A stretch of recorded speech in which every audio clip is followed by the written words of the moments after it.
Are you distraught after the recent presidential election? Here at Don't Cry Cryo, we understand your pain, and we're here to help. Our expert team of cryogenic care providers can cryogenically freeze you until the Trump presidency has ended.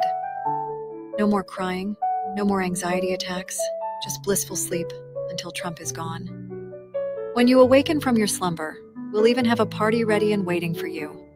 It will be like his presidency never even happened. It was all just a bad dream.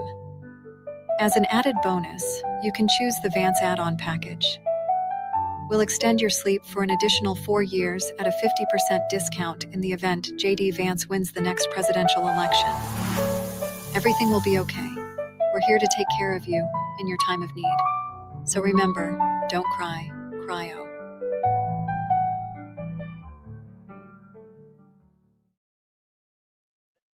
Good evening, everybody. Welcome to the following program. I'm your host, Joe Neerman, aka Good Lawgic. Hope you appreciate that ad. There actually is an add-on to that ad that I really should share with you. This is part 2 of that ad.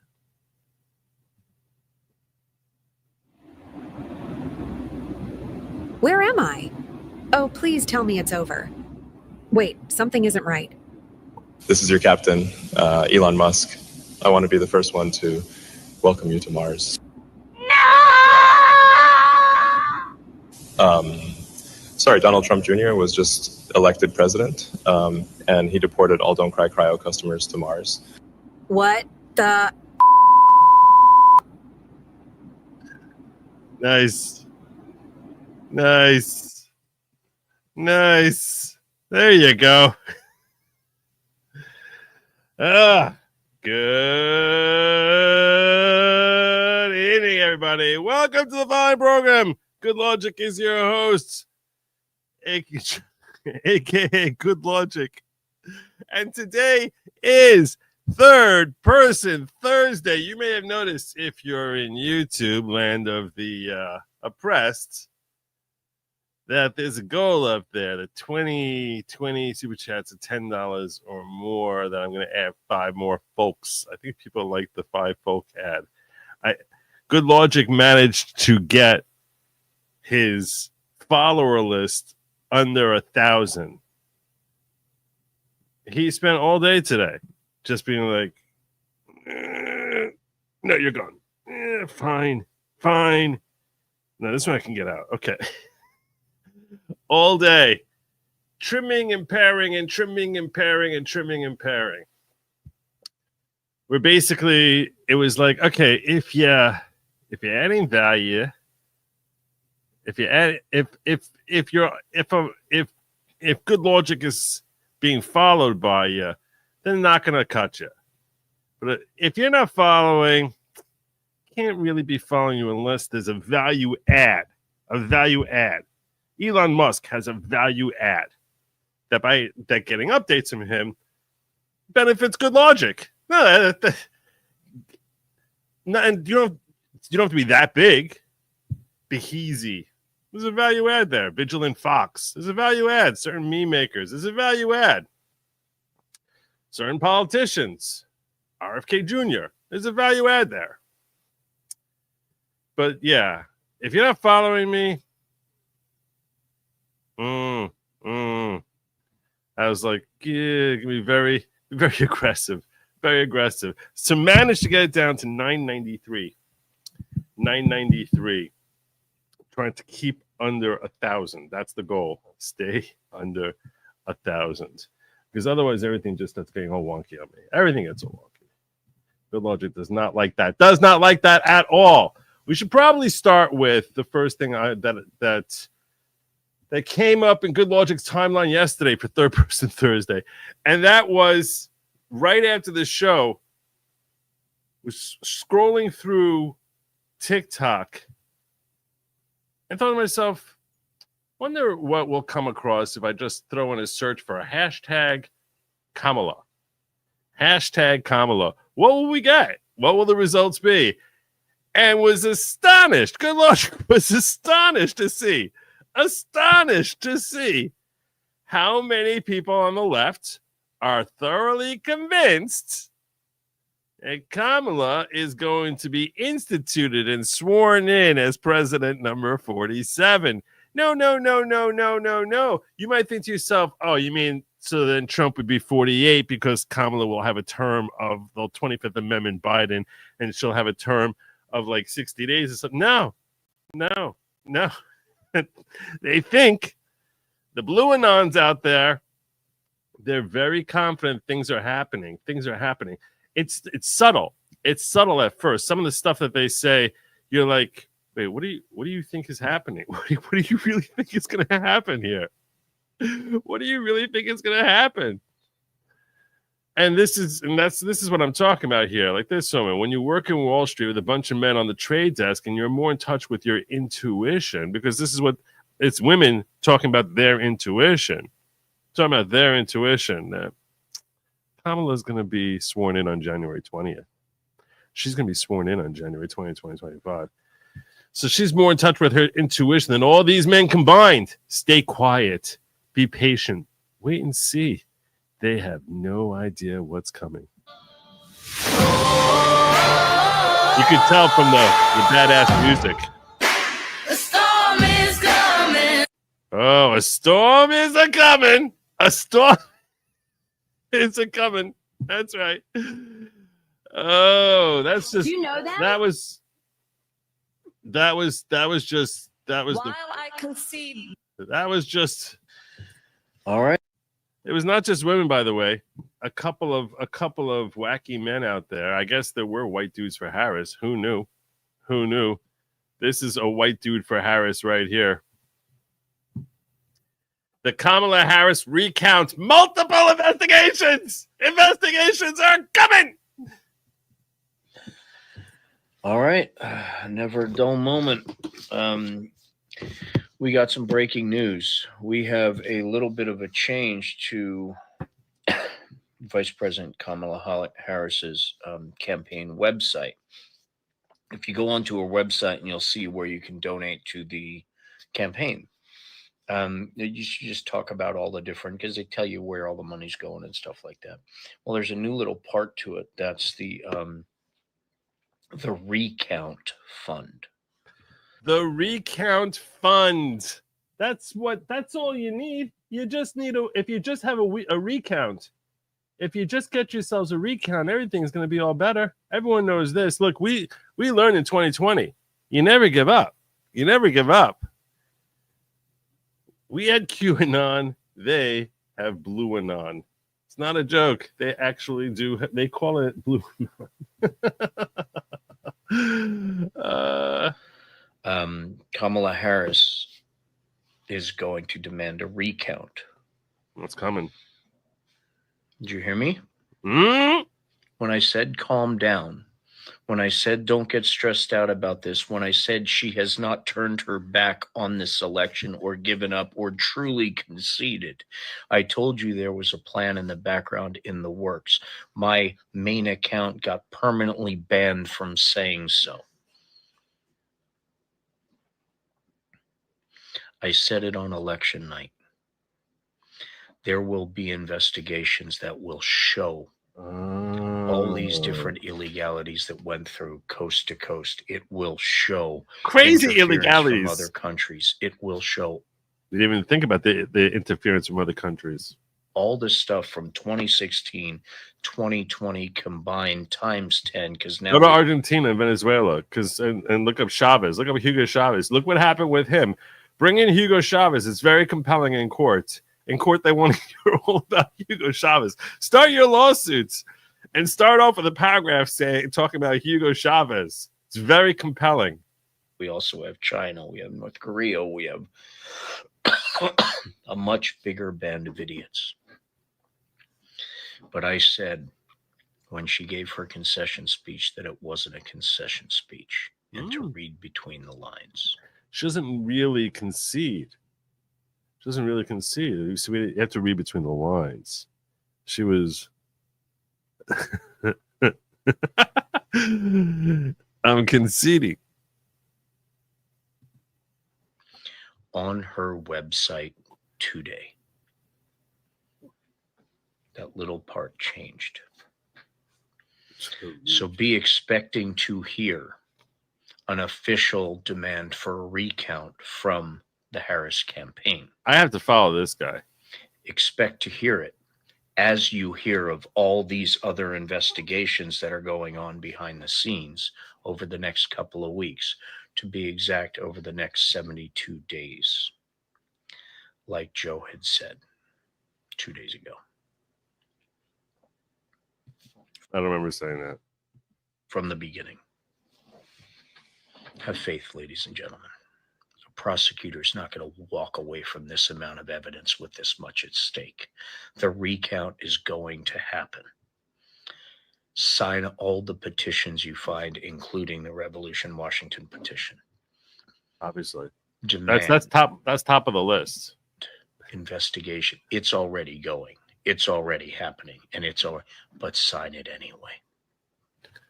We don't need your signatures, And but all sign of it. those votes that disappeared somewhere between the voting machines and the Starlink satellite, and where the totals go. It's Starlink. It was all Elon. It was all Elon all along. They're going to turn up, and then we will have an actual number. And my estimation, my assumption, not a statement of fact for educational purposes only, I'm thinking 100 million disappeared.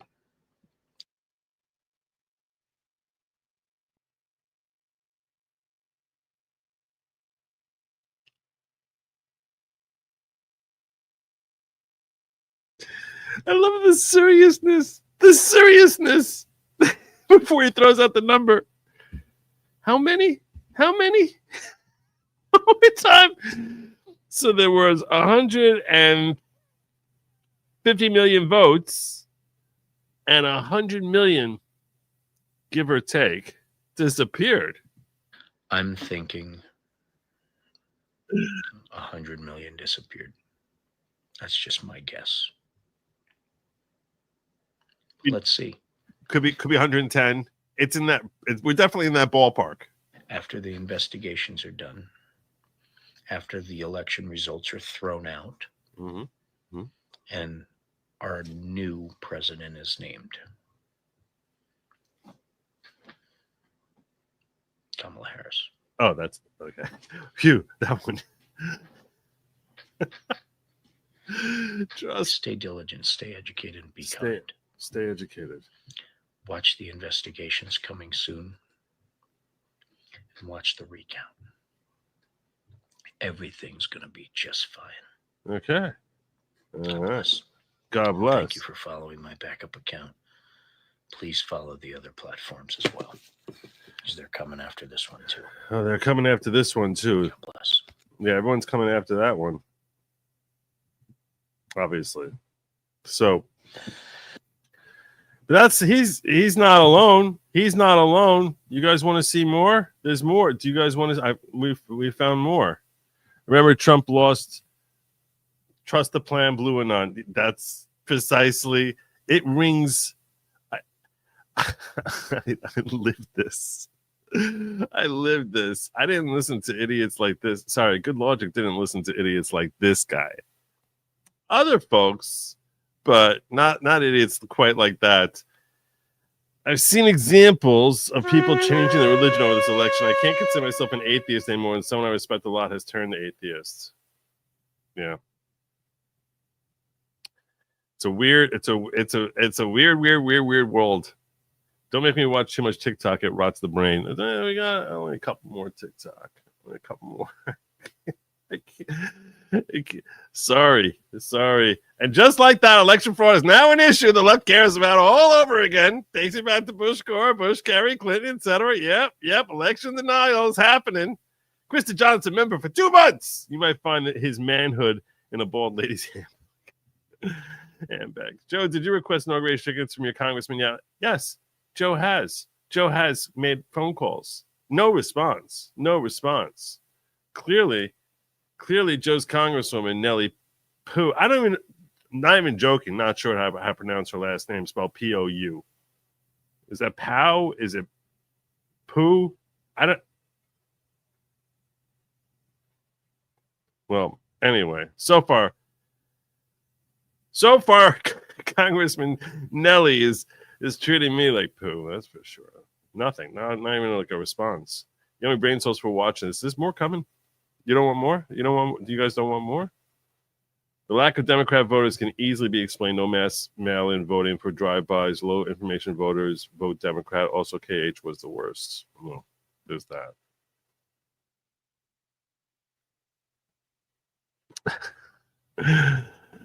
Not telling how to do that. Does anyone know how it's supposed to be pronounced? Like, I don't want to be like childish, you know, and be like, poo, you know, I'm really just don't know how to pronounce it. You can also request from your senator. Oh yeah, Cory Booker? Is that the one? Is Cory Booker's going to hook me up? Or should I try to hook in with Menendez? Is Menendez the one I should talk to? Should I talk to Menendez? Hey, Bob, you might have some other things on your mind right now. You might have a few other things on your mind right now. Just wondering. Hook a boy up. Hook a boy up. I know, look, I get that you got stuff on your mind. I did reach out to my assemblyman. And he's like, I got nothing for you. All right. Well, the audience seems to be demanding more. They want to hear more from these folks. So let's hear from this chick who's very. We'll get a little mood change here. This one's happy. Let's get a happy woman. A happy woman, right? She's thrilled. See, I smell a recount. It is happening. Oh, it's happening. Oh, it's happening. Donald Trump will not be our president. The divine feminine is divinely feminining. The divine feminine. Now, this is where we start getting into the whole divinity of feminine intuition. We're going to start seeing some of that. The divinity of feminine intuition, where women just know better. They just do. No one can explain. It's just they do. They just do. And things are about to happen this week. Willing to bet on it. I'll put my Venmo in this post. But will you? So, feel free. Let's bet.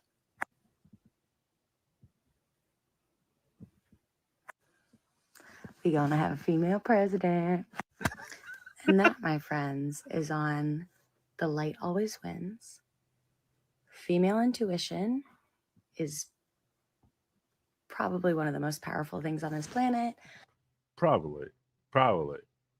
You know, there's nuclear weapons, the sun, female intuition,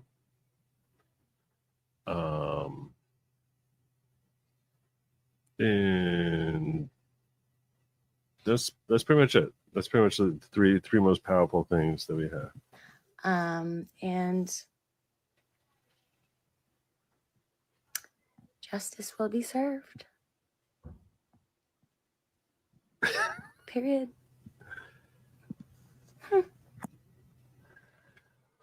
All righty. You have to appreciate the happy vibes, the good times that are coming. Very excited. Good things are coming. Okay, let's see how the Swifties are doing. Because the Swifties, we all heard that when Taylor Swift threw her support to Kamala, that was game over right there. So you probably wondering, what are the Swifties saying? What are the Swifties all thinking right now? Well, there's that. And fire. Fire is more powerful. Flamethrowers are way more powerful than female intuition. Just pretty sure. Let's hear from the Swifties. Oh, Swifties. Swifties, 50s. It's all the same. It's all the same. Oh, Swifties. We have been training for this moment. See, you didn't know if you were a Swiftie that you were supposed to be doing cardio, but you've been training for this moment. Clearly, she's been doing a lot of cardio. She's ready. She's ready. This moment that our current Madam Vice President has been Easter egging. Oh, Easter egging. You didn't realize it. The election isn't over. With everything coming out about Starlink and Elon Musk, and then Musk being an avid supporter of Donald Trump, Oh. yet Starlink was used in multiple states, including all of the swing states, to hurry up the count of the ballots. Very suspicious. With that information and the knowledge that she is a prosecutor, Oh, you see, this is where Trump's big mistake was. He forgot that she's a prosecutor. If he realized that she was a prosecutor, he never would have tried to steal this election. It's because, but that's why he's screwed and Elon's screwed because she's a prosecutor. go back and listen to her concession speech. Was it really a concession speech? Was it? Let's take her advice.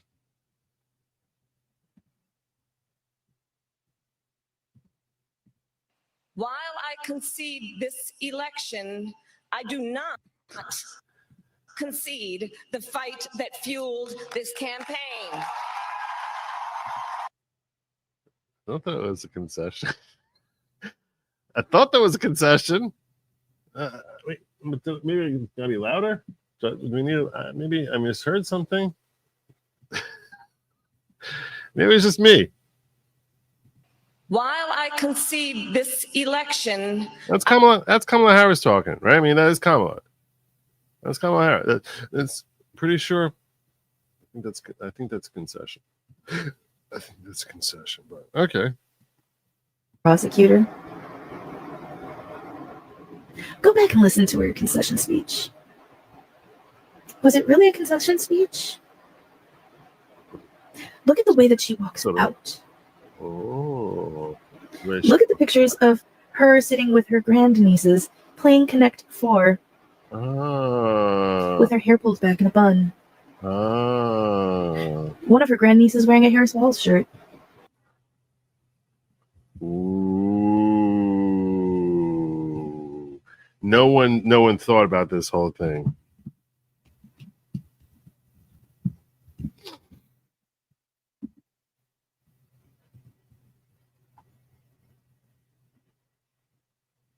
If you're wondering, this is the photo that she's referencing here, where she's wearing a Connect 4. This was a photo that was released after the election. This is the first photos that came out. Harris Wall shirt, Connect 4. You see, is Easter egging. She's Easter egging this whole thing right here. Easter egging. It's coming. She's sporting a Hudson University shirt. Go back and look for the Easter eggs. Because they're there. They are there. I can guarantee you she has taken a page out of Tay-Tay's playbook. I wouldn't Tay-Tay's playbook? say it's time to clown. Because I don't think this is clowning. Oh. I think this is the real deal. You don't look like a clown at all. No, you don't look like a clown. Why would anyone think you were clowning? Not because of the purple hair or the affectations to your nose or the extra the little funny skin stuff that you put on the outside of your face. No, so for a moment I thought you might be clowning, but this is not clowning. She's just not going to tip her hand until she has caught him red-handed. Oh! And has enough evidence to prove without a shadow of a doubt This that he stole it.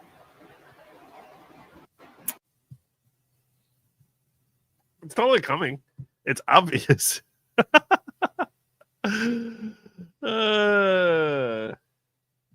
perhaps my favorite one, because this is the one you have to really like sort of pay close attention. This is someone who's obviously a sharp cookie. This is a very sharp cookie, really sharp.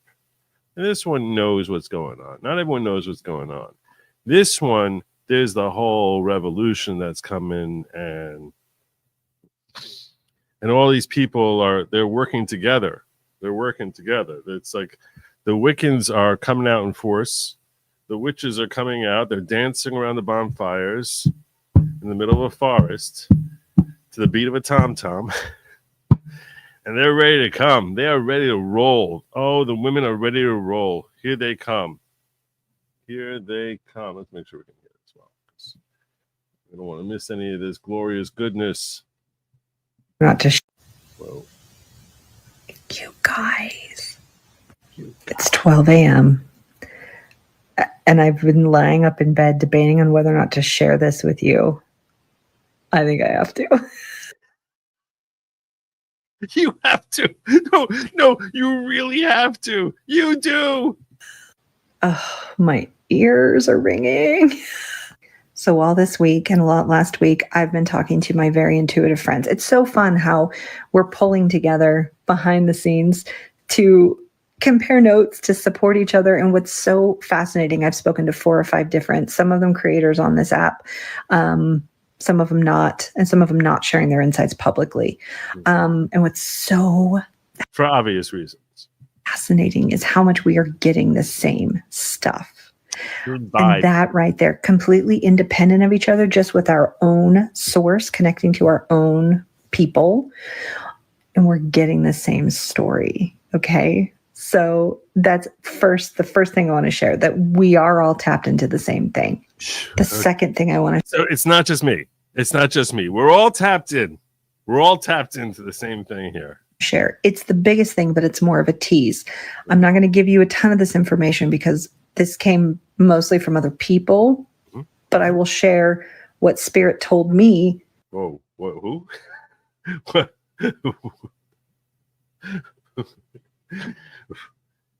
Say that one more time. One more.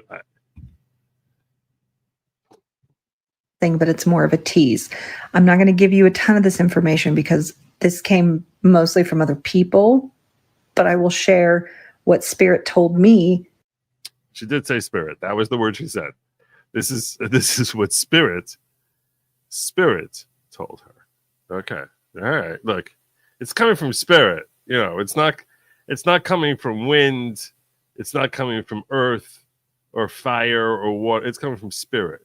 So this is when, if it was coming from water, I'd be like, this, you can't rely on that. You can't count on that. But spirit, yeah, that's pretty much take it to the bank. After I heard what they said, does that make sense? You know what I mean? Oh, I totally know what you mean. I think we all know what you mean. We all got it down. Like all of our conversations were yes and yes, because what they said would like ping something in us and then that ping something in them. It's so fun having psychic friends. It's amazing having psychic friends. It is. Basically, what I want to tell you is this. Okay. It is all part of the plan. And certain people we know and love knew what they were doing from the beginning. Trust. This was the setback that was necessary in order to lay out the plan. Other people would have gone the more traditional route of just using your Wiccan magic to win up front. You know, that's what that would have been, but that's not what Spirit wanted. Spirit told her and her other psychic friends who were all yes and this is from years before any of us caught wind of this. And everything that you're seeing now, specifically the naming of names, you know what I'm talking about? Trump appointments? Is it? I think that's what she means. You know, I'm talking about the new little assignments being made. I'm speaking in code because I think they're starting to like suppress my account. Oh, right. Talking code. Because otherwise, It's crystal clear what you're trying to say here. The assignments being given to new besties. This is the big download I got. Mhm. The naming of names, the appointing, the assigning is important because this is the big piece of evidence that proves that their position in government was bought. You see what I'm saying? This is big right now because everyone's freaking out when they're seeing who is being assigned these certain roles. Oh my And we're all God! just like jaws hit the We floor. This got can't be him! happening. We live in the upside down. I get it.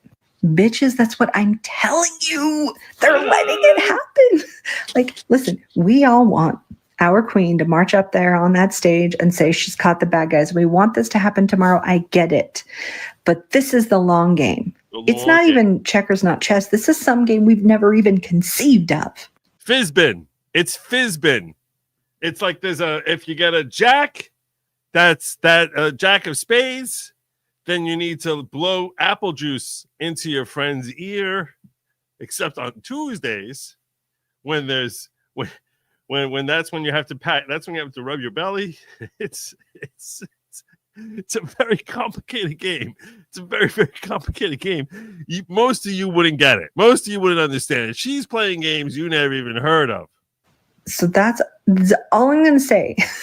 I know I've been like cryptic and weird. It's in the bag. It's in the bag. Oh, it's my God. It's totally, totally in the bag. Everyone knows it. Everyone knows it. It's so obvious. I don't understand why people are even questioning this. Why are people even questioning? It's in the bag. It's in the box. It's in the box. I guess it's more appropriate. We're talking about,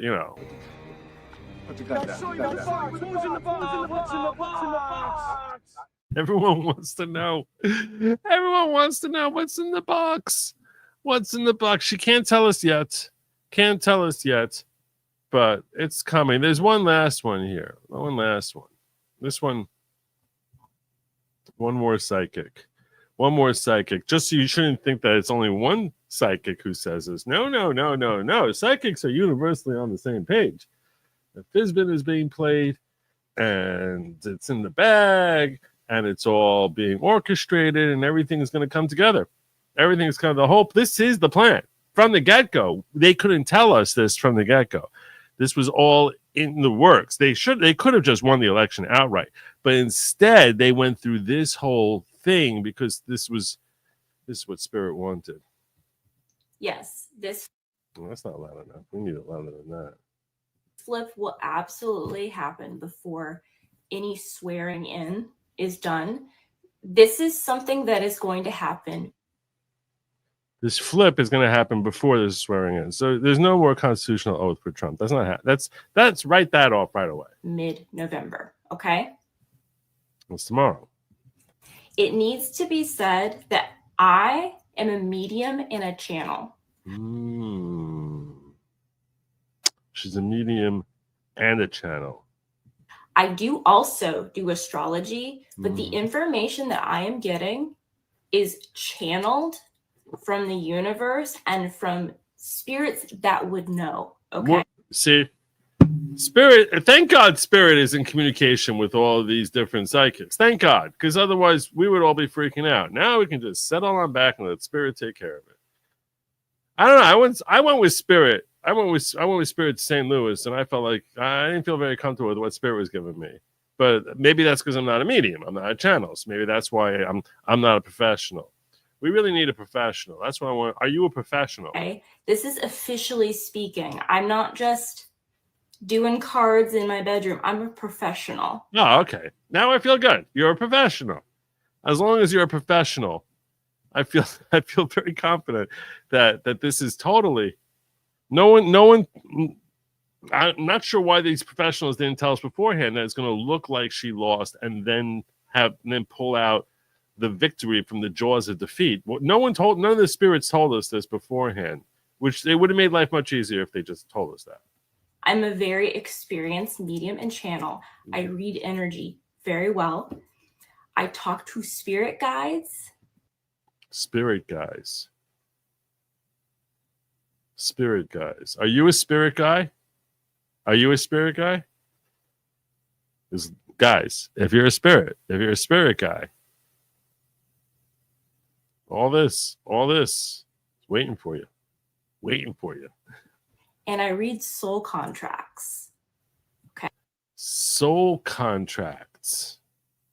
I got uncivil law in the chat here. I noticed I got uncivil law in the chat. Maybe he can explain. I don't know what a soul contract is. I would assume that's some sort of thing that you sign that ends up having you make an appearance at the Apollo. But I'm not 100% sure I know what a soul contract is. If any of you have more information about that, perhaps I would, like I said, I would have been like, you're going to be live at the Apollo. That's a soul contract right there. I don't know. Okay. Now, before we get into this any further, it needs to be said that my spirit guide who works with me whenever I work with clients to read soul contracts, he pulls the actual contract that was agreed to with that soul. Okay. Okay. We're pulling it from spirit. Wow. So maybe I had this wrong. And if so, it's not my fault because she's being a little vague here. So I don't really. I'm assuming now that perhaps when she's done, what she's really saying here is she's doing like this whole Ursula witch thing, where there's people selling their soul for something. I think that's perhaps what it is. I don't know. It could be. No one really knows for sure. I'm just guessing. I'm totally just guessing. But all right, let's hear more from her because we need to know. This guide is saying Kamala Harris has it in her soul contract to be president. Okay, so astrologically, we can see she has the transits for it. We get confirmation that her soul contract also has indications of this. And we also have indications from the universe that Trump's energy,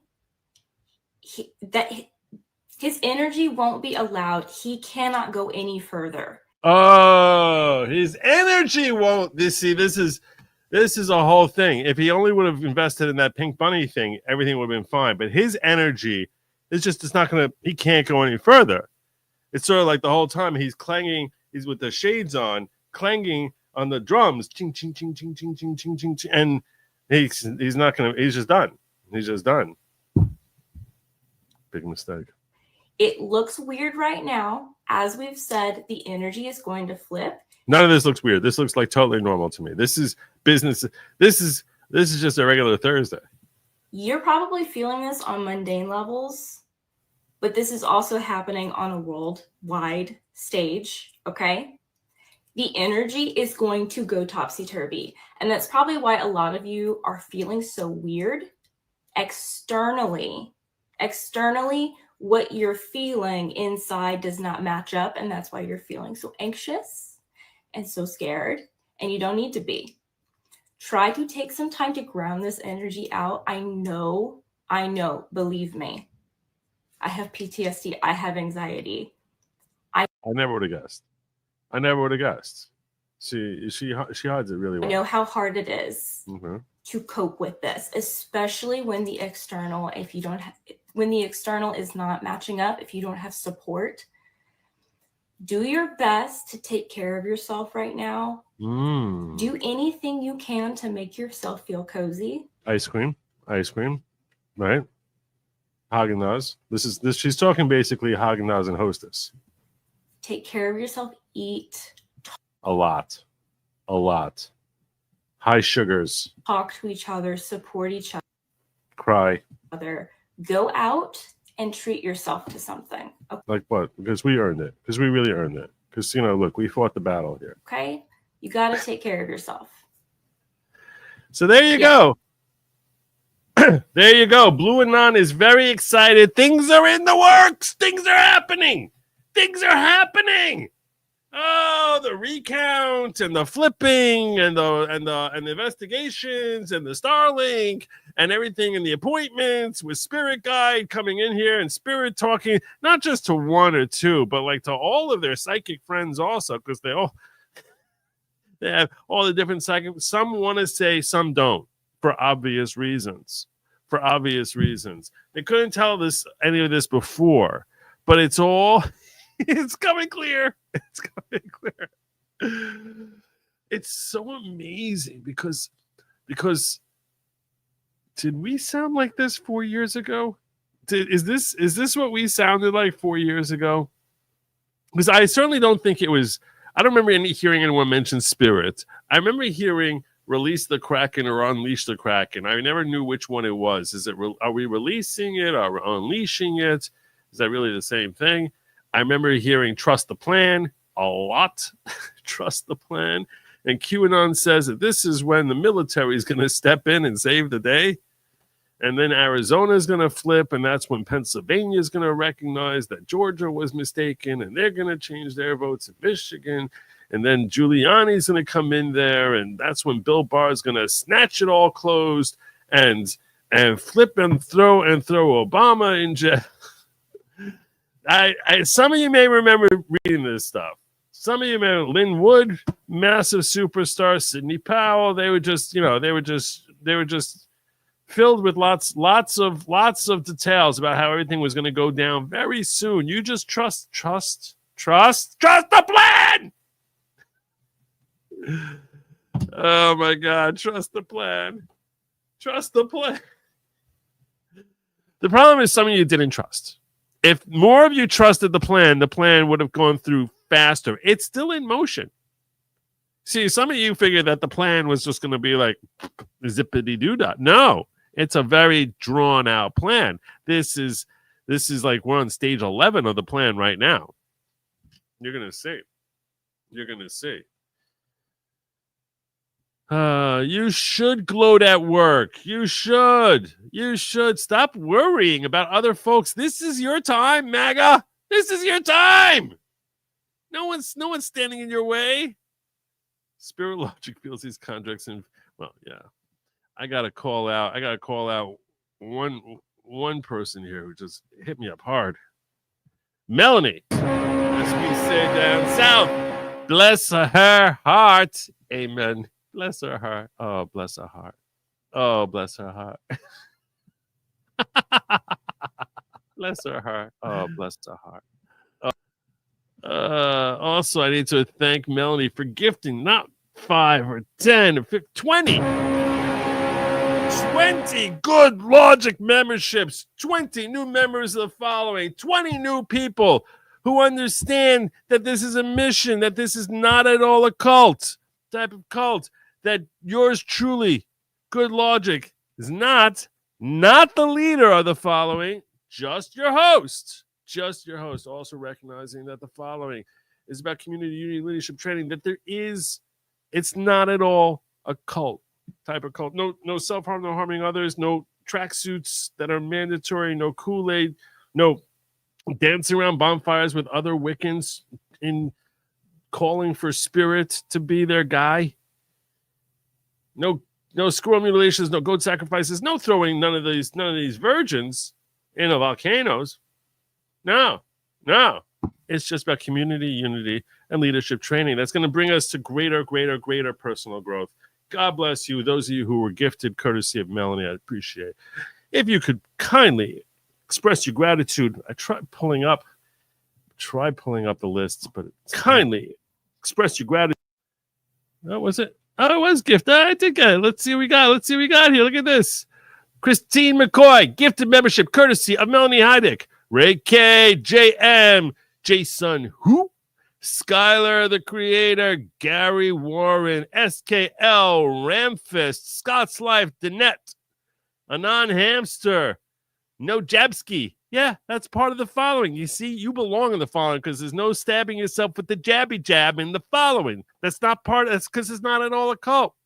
Type of cult. Amber M, Eric Rugroden, MJ Just Souza, Faith, TM Hanzik, Lisa, and Cult Jam. Sorry, I lost them.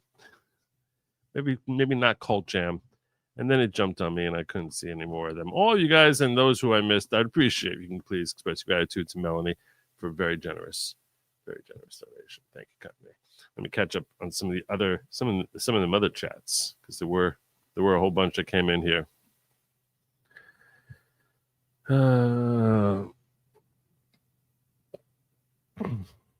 January 6th to 20th, gonna be lit. I think some of them are already, between you and me, I think some of them are already lit. Masterfield Carroll wants to see RFK HHS. We're getting there. We're gonna see. We got a lot to talk about with RFK. Don't worry, lots to talk about RFK. More powerful than female intuition, real men, and the glass ceiling and trans female athletes. Well, what stage of mourning is denial? So I was thinking about this. I think that's stage 2. There's 5 stages. Ooh, I'm thinking Dr. Hibbert telling Homer about the 5 stages. But she progressed through rather rapidly. Adrienne looked it up for you. In the 5 YouTube interviews, Adrienne clicked on, they introduced her as Poe, like rhymes with dope. Thank you, Nellie Poe. Why put a U in there? Like, what are you asking for? What are you asking for?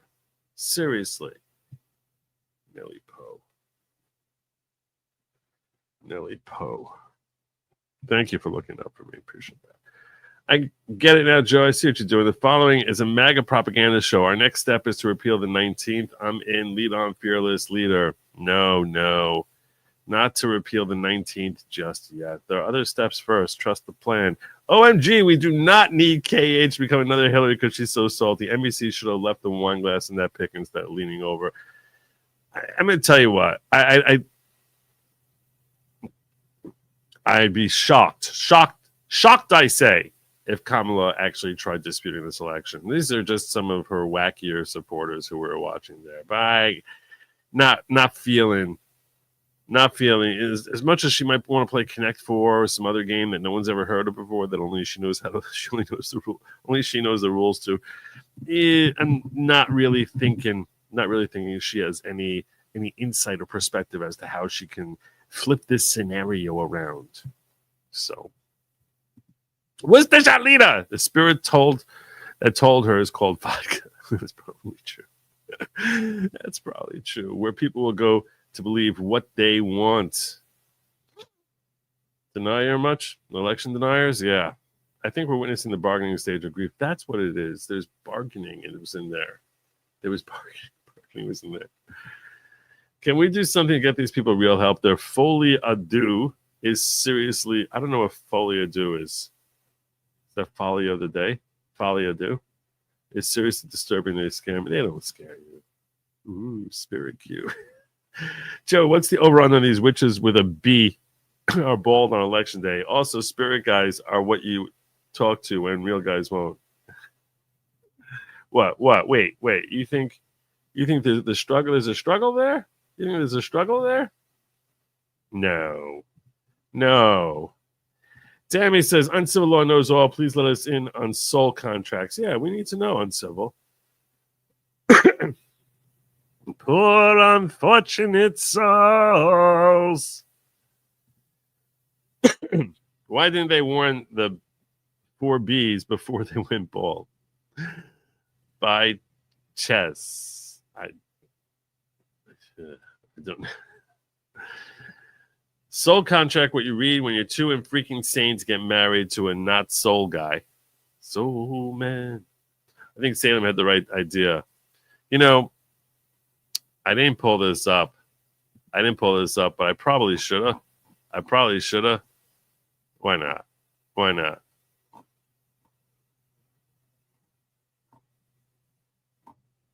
Where are you? There it is.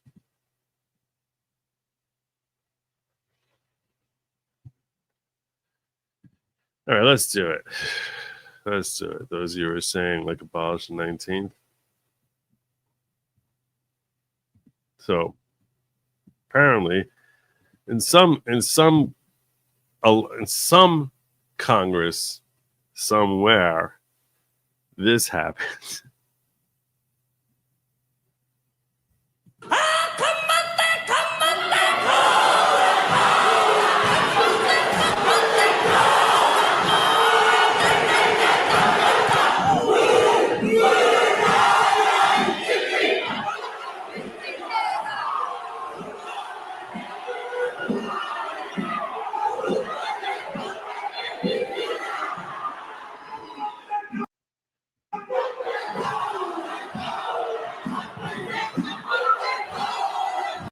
We're all this guy. This is all us. This is us. This is the rest of us.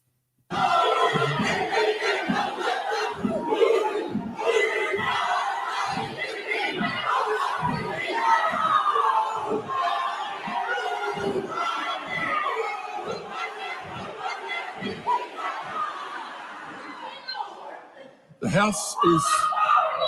House is suspended. You don't say. You don't say the House is suspended.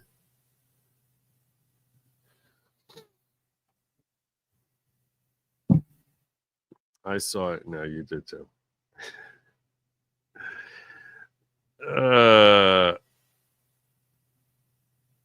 Ashmadai saw Divinator and laughed.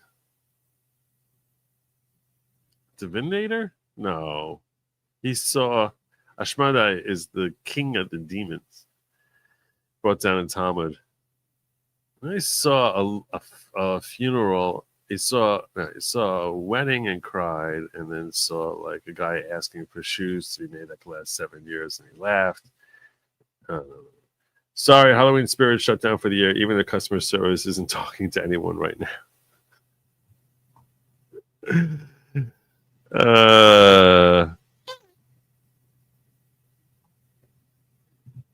Oh, this must be Gandalf the Blue. Maybe that was Gandalf the Blue. Maybe that was. I don't know. What she has is lack of gray matter. I want so bad to gloat at work. You should. Damn you, Spirit. Thought we had this. It's a crazy lady like Sidney Powell. On side note, did you know cats can give you a parasite that eats your brain? No. That's only reason number 483 why cats should be treated kind of like all other rodents. I said it. Sorry, dog guy. Sorry, not sorry. She seems to be missing a large amount of gray matter. Not the only thing. Javier Milei is the first world leader to visit Trump. Saw that right before the show that he's coming to Mar-a-Lago, right? Still not tired of winning. No, we're a long way from being tired of winning. KM sent out a recount fundraising email. Yeah. What do you think? You think that's not going to go to repay the debts? She's 20 million in debt that they admit to. And I promise you, it's at least 5 times that, if not 10 times or 30 times that.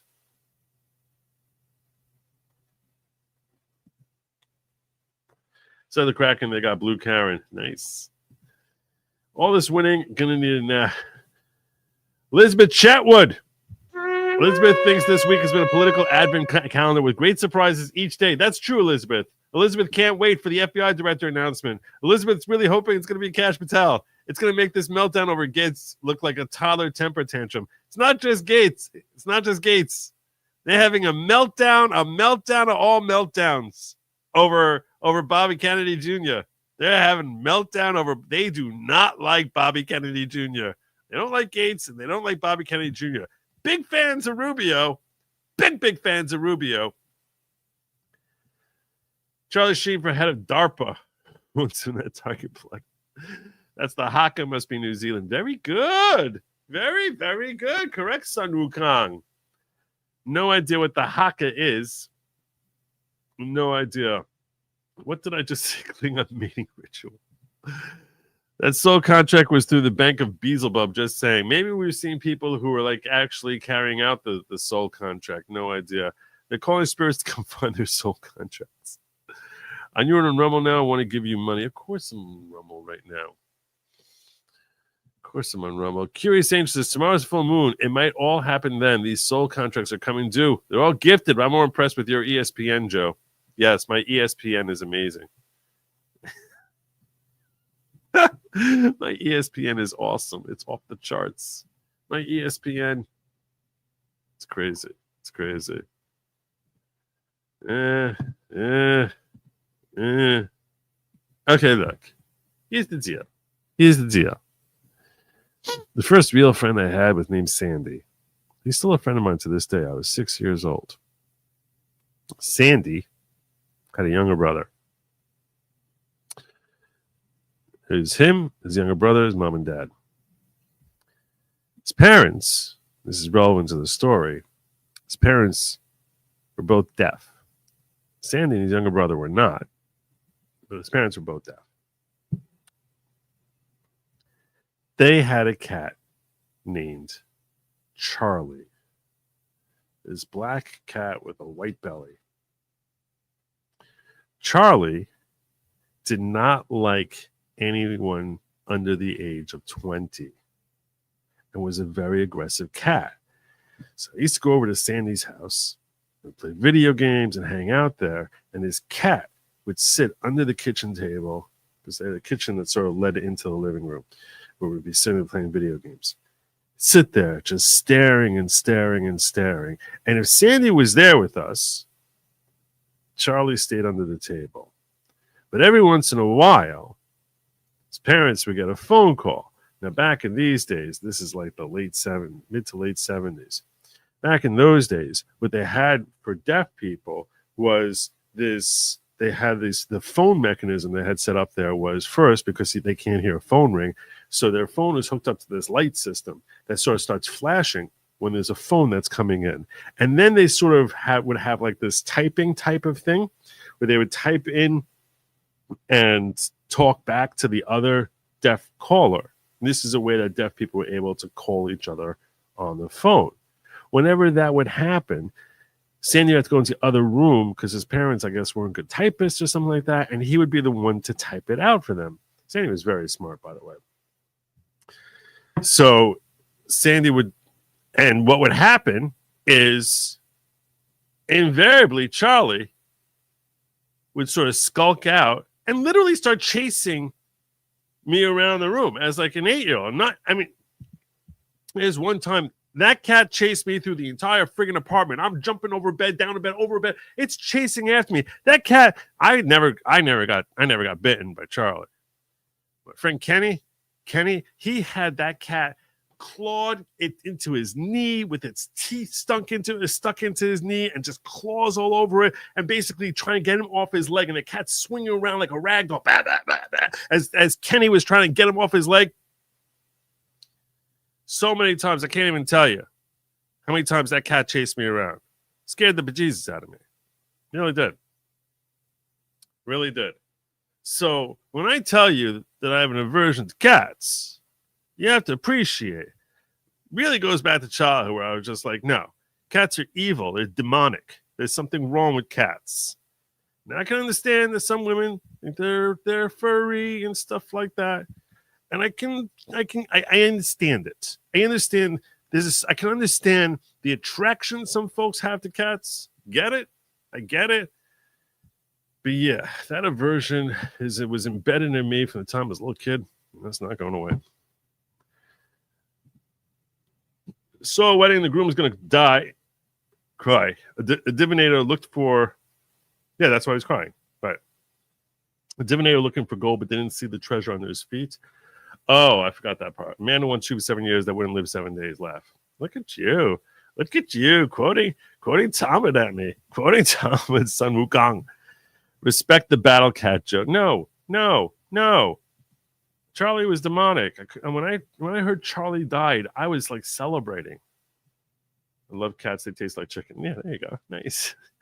Nice. Yeah. So Charlie the cat is why I always hated Really freaked me out, that cat. All right. Where was we at? Do a double check over here. Locals folks are really upset with me that I haven't been looking at locals at all recently. So you also reposted and left the live chat, Miss Tip and Rants. So I'm glad Neurodivergent is bringing this up. Last night, I was very, very moved by the last video that I showed. And I was like, I don't even want to talk. I just want to leave that out there.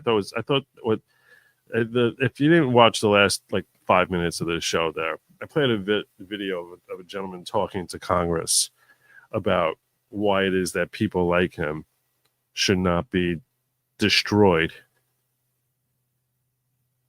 in the womb. And the gentleman had Down syndrome. And it was very, very powerful. And I was like, I have nothing I can match what he just said right there. There's nothing. There's nothing I can say.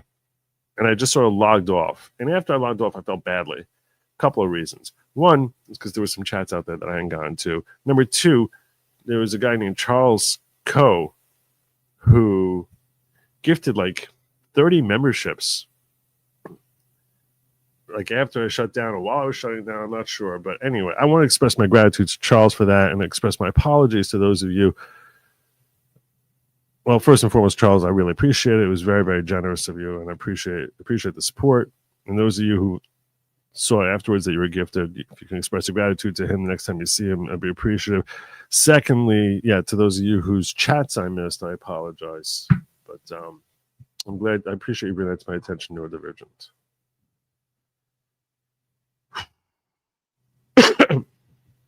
All right. Should we start talking about? We should start talking about. I got that out of the way. Before we get into RFK, there's a couple of really quick stories that I just wanted to share with you here about other crazies that are not predicting the reversal of this election outcome. But there are crazy teachers out there, crazy teachers. Make sure if you have kids who are in public school, especially, I guess technically it could be in private school too, just make sure that they're not subjected to craziness like this. This is a California teacher who was suspended, and the second is therefore I am reported that one California teacher is suspended, and a second is under investigation after going on a profanity-laced rant calling Trump the R word upon seeing one of his students wearing a MAGA hat. I'm pissed. People voted. I'm pissed. People voted for freaking rapists. I'm pissed off. It's the voice of a Chino High teacher reacting to a student walking into his class wearing a Trump hat the day after the election. Turn it off and tell you to go back to your freaking seat now. Go. Take that. Can you send security up? Please, room B205. I have a boy who has a Trump hat on, and I'm not going to tolerate it today. Bye-bye. They sent up security because there was a boy who had a Trump hat on. Unfortunately, this video is real. The president of the Chino Valley Unified School Board of Education, which Chino High is part of, says they are looking into this. Teachers are not supposed to bring their political views, whether this is, on something else or specifically on this election. It should never happen. I'm sorry, guys. I'm sorry. I have a daughter. I have 3 nieces. He raped them, and it's. Trump raped his daughters? Did he bring a lawsuit? You should have him thrown in jail. People are voting for him. Christian are voting for him. Bunch of losers. God knows what this teacher could be capable of doing in a fit of rage. He's just one of several parents concerned about the teacher's behavior. You cannot scream at a kid and call someone names over a political person. It's wrong, So I don't mind kids being corrected, but in the proper way, not over some. And that's not being corrected. That's how it's being indoctrinated. Political stuff. I don't care. Fire the hell out of me. I'm fighting for my daughter, my nieces. I'm justified. I'm fighting for my daughter. My daughter was raped by Donald Trump. Their rights. If this teacher unfortunately has to be the example of what not to do, we need to move forward and address this behavior. And then we also have an opportunity now to say, hey, no more of this. Let's bring the kids together. Let's not bring in our own personal views, and let's respect each other, whether it's political or something else. Let's have respect for each other. And we did reach out to the teacher in question. He has not responded to our requests. Now, in Moreno Valley, the school district there confirming that one of their teachers at one of the high schools is also on leave pending an investigation into what they're describing as a very similar outburst in class. So it seems to be an issue in some schools. So what happens here, we don't know what's going to happen with this teacher at this point. So not all the crazies are making TikTok videos.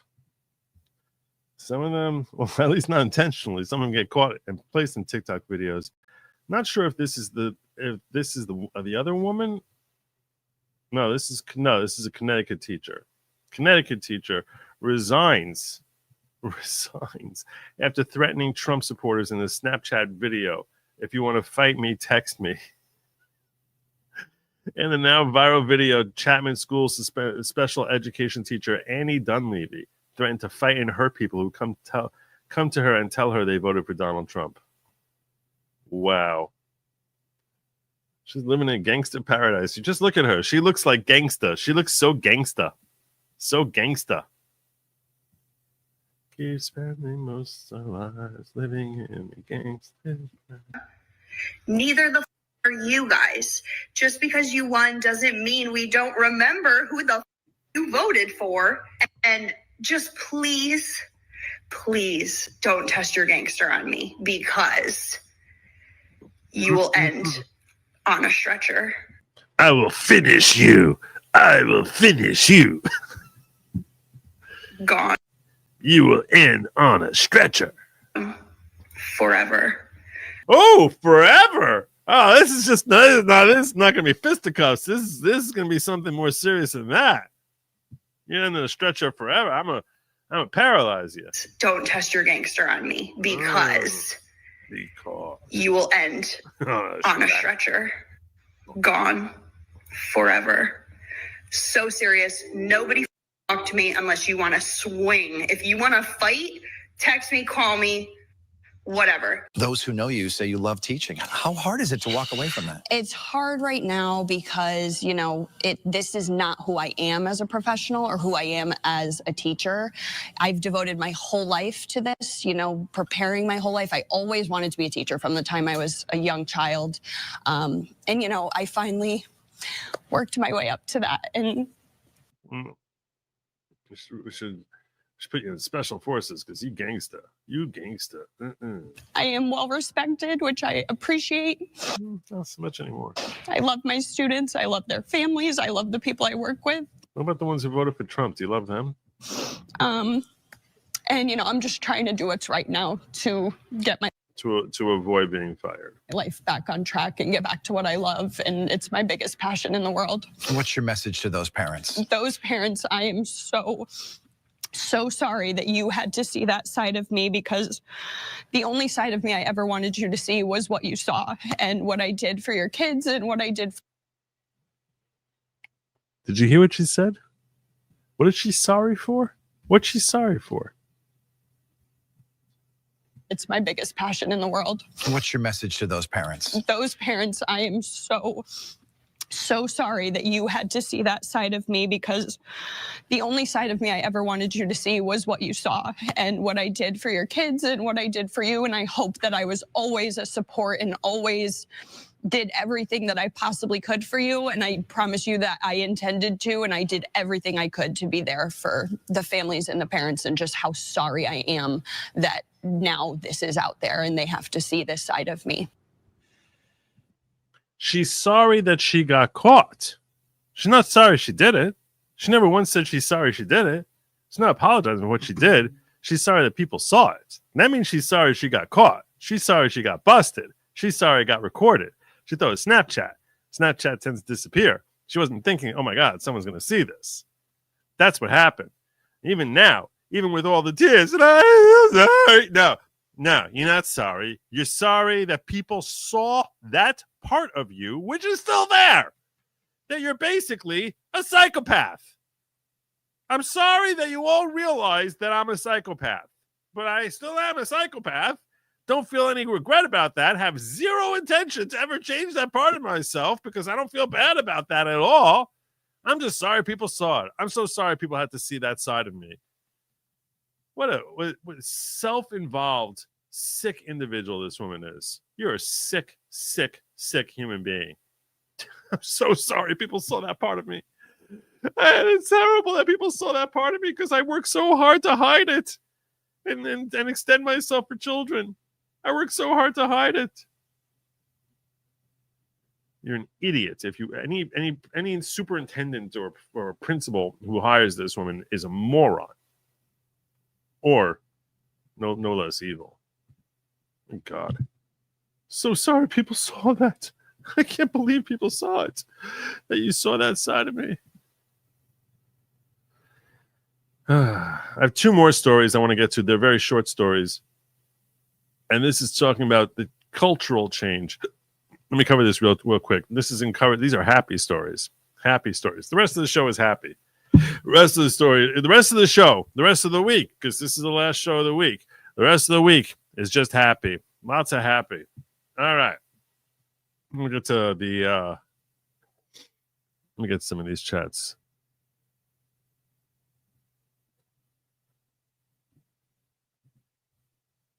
And I'm probably communicating with more. The cat was just anti-Semitic. His younger brother didn't like me either. I didn't want to say anything because when he got older, his younger brother and I became like really good friends. Like I'm really good friends with him. But he used to go like, Charlie, sick him. And the cat would come skulking out towards me and be like, Sandy! Sandy!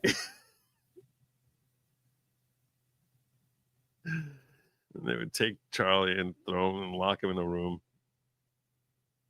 Oh, God. Yes, that's what it was called. TTY teletypewriter. Do you ever think of giving Charlie some treats? No, never really thought. I was 8. I was just 8. No one told me that. We don't need internment camps. We need to open the asylums back up. This is true. This is true. Why we close them is just astonishing.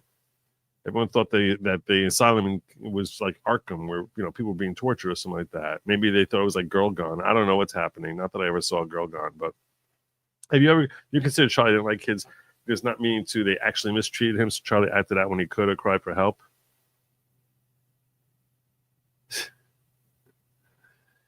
Adrian, perhaps you missed the part of the story where Good Lawgic mentioned that he was 8. 8! Two-wheel bicycle, a Ross bicycle, baseball glove about this big, 8, punch ball, corduroy pants, 8, plaid shirts, 8, hair that wouldn't go anywhere I wanted it to, 8.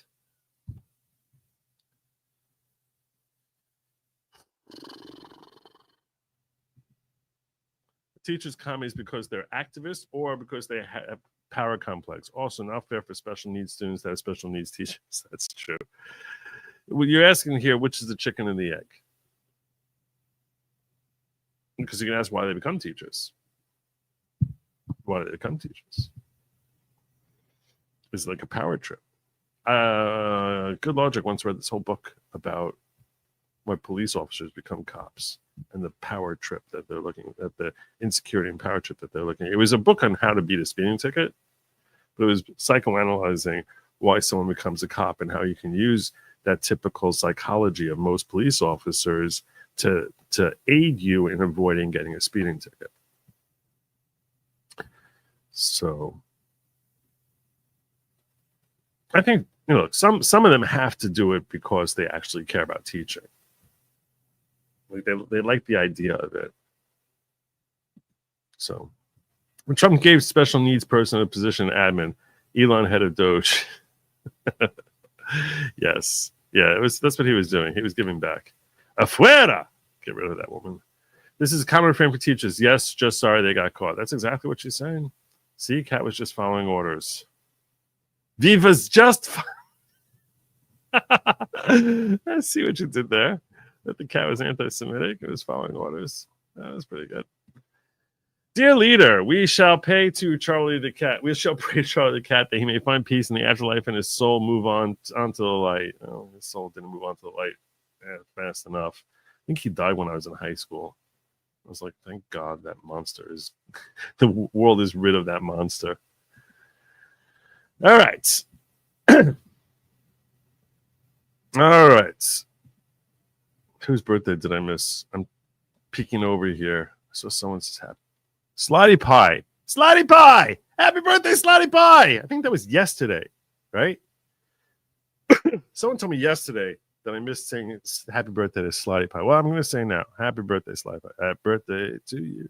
Happy birthday to you. Happy birthday, Slotty Pie. Happy birthday to you.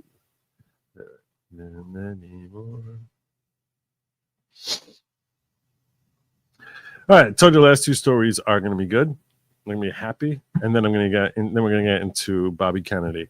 So the first story I want to guys is just a changing culture. The changing culture. This should make you feel really good. This should make you feel really good. The change in culture. Guys, we're over here at the Victor Garcia Park here in Far, Texas. We're literally in the hood. Like, this is the hood. You know Cypress, you know Wright, you know Egley. You're in the hood here. So it's currently 1:38 in the morning, but we're driving and we saw some. Damn. Look at what's in the hood. Woo! We the people. You like that? How do you feel about that? That's clean. That's clean? That's your boy? Making change in the community. Dude, his Oh, wild. shit trompas. Ooh! In the hood. In the hood. This is in the hood. Fever in the hood. We even got his homeboy Elon over here. We got a little Tesla. Oh, wow. Do you know, but let's be real. Look at, like, this is crazy. Look at the detail on this. His eye, like, the camera does not do justice. Some yellow ass hair, orange ass skin. This is the artist, Bangers.1. Only here in the Valley, dude. This is some Valley Hollis. There you go. There you go. That should be heartwarming. That's a reflection of the culture changing. You wouldn't have seen that 2 years ago. No way. No way in hell. Other thing changing is this right here, PBD and his podcast. Thought this was really cool. This was from election night on the PBD podcast. Do you know what magazine is for sale effective yesterday? Time Magazine. Do you know who owns Time Magazine? Mark Benioff. Do you know who Mark Benioff is? He owns what company? Salesforce. Do you know what his net worth is? $10.7 billion. You know who turned down an interview to Time Magazine just a month ago? Kamala Harris. You know what he bought Time Magazine for? $190 million. Do you know how many subscribers Time Magazine had when he bought them? 4 million. 4 million. He paid $10 million for 4 million subscribers. Do you know how many subscribers Time Magazine has today? 1.6 million. Wow. Do you know WAPO, when Bezos came out and says, I don't give a shit if I lose subscribers, 2.5 million subscribers. He says, I'm not endorsing Kamala. Overnight loses 200,000 subscribers, bunch of employees. LA Times loses employees. 200 papers, including USA Today, who typically would have endorsed the left, said we're not doing it. Comcast came out. They're like, look, all these other businesses we own, they're performing. Roku, performing. All these other guys are performing. Does anybody want to buy MSNBC?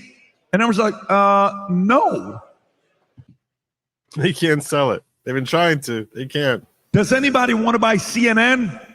No, we don't want to buy them. By the way, CNN and MSNBC, celebrity people that get up there and thinking you're very important, your salary's been declining because they're no longer making money. And the reason why you're seeing these CNN people bashing Kamala, showing a clip that one page is her doing what John Kerry did in 2004, I believe, the flip-flop and stuff. Why are they doing it? If you don't, you're out of business.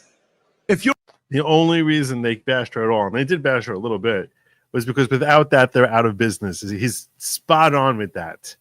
They had to do it to maintain some sort of credibility that they're not completely leftist chill hacks. You're out of business. No one's paying you. These people that are watching, they're just saying, who can I trust? No wonder Rogan's the #1 podcast in the world in 94 countries because people trust the guy. Tucker is 2-3. Theo Vaughn, maybe one of the best podcasters out there. Funny as hell. Top 5. This guy, Sean Ryan, coming out there doing interviews, blowing up all over the place. Yourself. All these guys, why are people going to them? The market is shifting, disruption at the highest level. And a lot of these guys are used to doing this. We just got a report right now. They don't know how to do this. And American people just want to do this because you know what this is? By the way, if we right now were having dinner, our dinner sounds like a podcast. It does. People would sit there and say, wow, what was that all about? It's a great conversation. This is what America and the world is begging for. Yo! Mainstream, they're done with you. You are manipulating and they're done. And that is the market is no longer working. This is why populism is rising now. And they're walking away, not because we have some fancy degrees, because people trust being real and sincere. Very simple, and the market's always right. It's really well said. Really well said. I have a lot of respect for PBD. He's a very smart guy. Very talented guy. Very smart. And he's right. He's right. And that's part of the culture shift. That's part of the culture shift. This whole rise of MAGA, which yesterday I was walking through how that's now it's the people versus the establishment. The popularity, that's the reason they were so attuned to it is because of the popularity of people who are real and just having conversations like regular people. And that's why legacy media is fracturing, which is, classic establishment is fracturing. And folks like me or people larger and smaller than my channel are where people are coming for their news and their information. Because that, like, look, I'm going to have certain leanings, but I'll tell you if something is good or something is bad. I'm not going to sit here saying, oh, Republican good, Democrat bad. I'll sit there. I'll call out the bad Republicans also. Every once in a while, I'll see some good in Democrats. Speaking of which, Anna Kasparian. Go figure her out. She was waking up to RFK. It's a great transition point to RFK. It's a great transition point to RFK. We'll start with that, in fact. We'll start with that. I had tweeted this out earlier.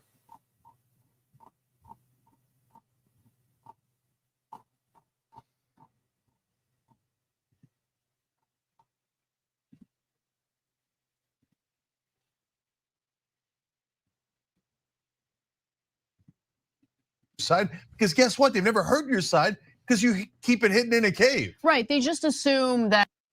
This is them talking about RFK Jr. being announced by Trump as the new head of HHS. Back. Make it a little louder while we're here.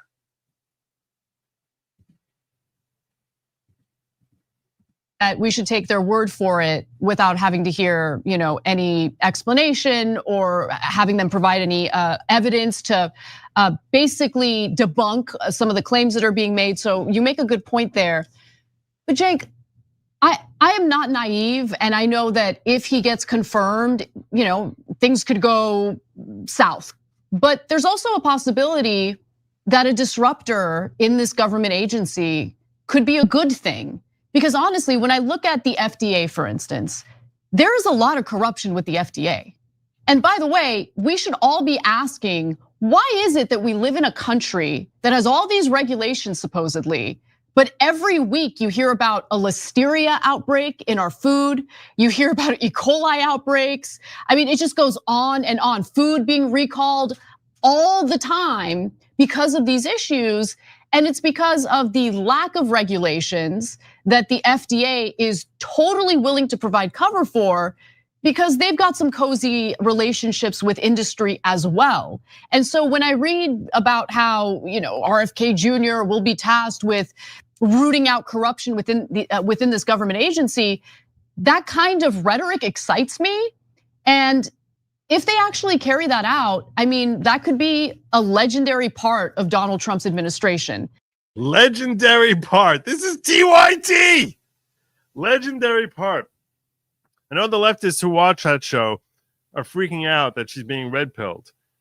This is a good thing for them to hear. It's a good thing for them to hear. That, you know what? Sometimes people on the other side of the aisle can do things that even you are going to agree. These are good things. Now, that's if things go well. Yeah. Okay. Obviously, I am not naive and things could really go poorly. We'll see. So look, as with the entire Trump administration, it could go very poorly or interestingly positive in some ways, right? And some tiny little credit. We won't give him credit if it goes well, but at least we can recognize it's possible that some good will come out of this. There you go. There you go.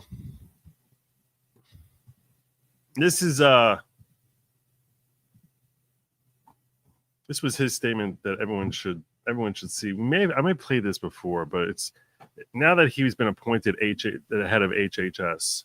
Now that he's got the title, unofficially, if not officially, this is his message. Instantly put into their body. No, that's not loud enough at all.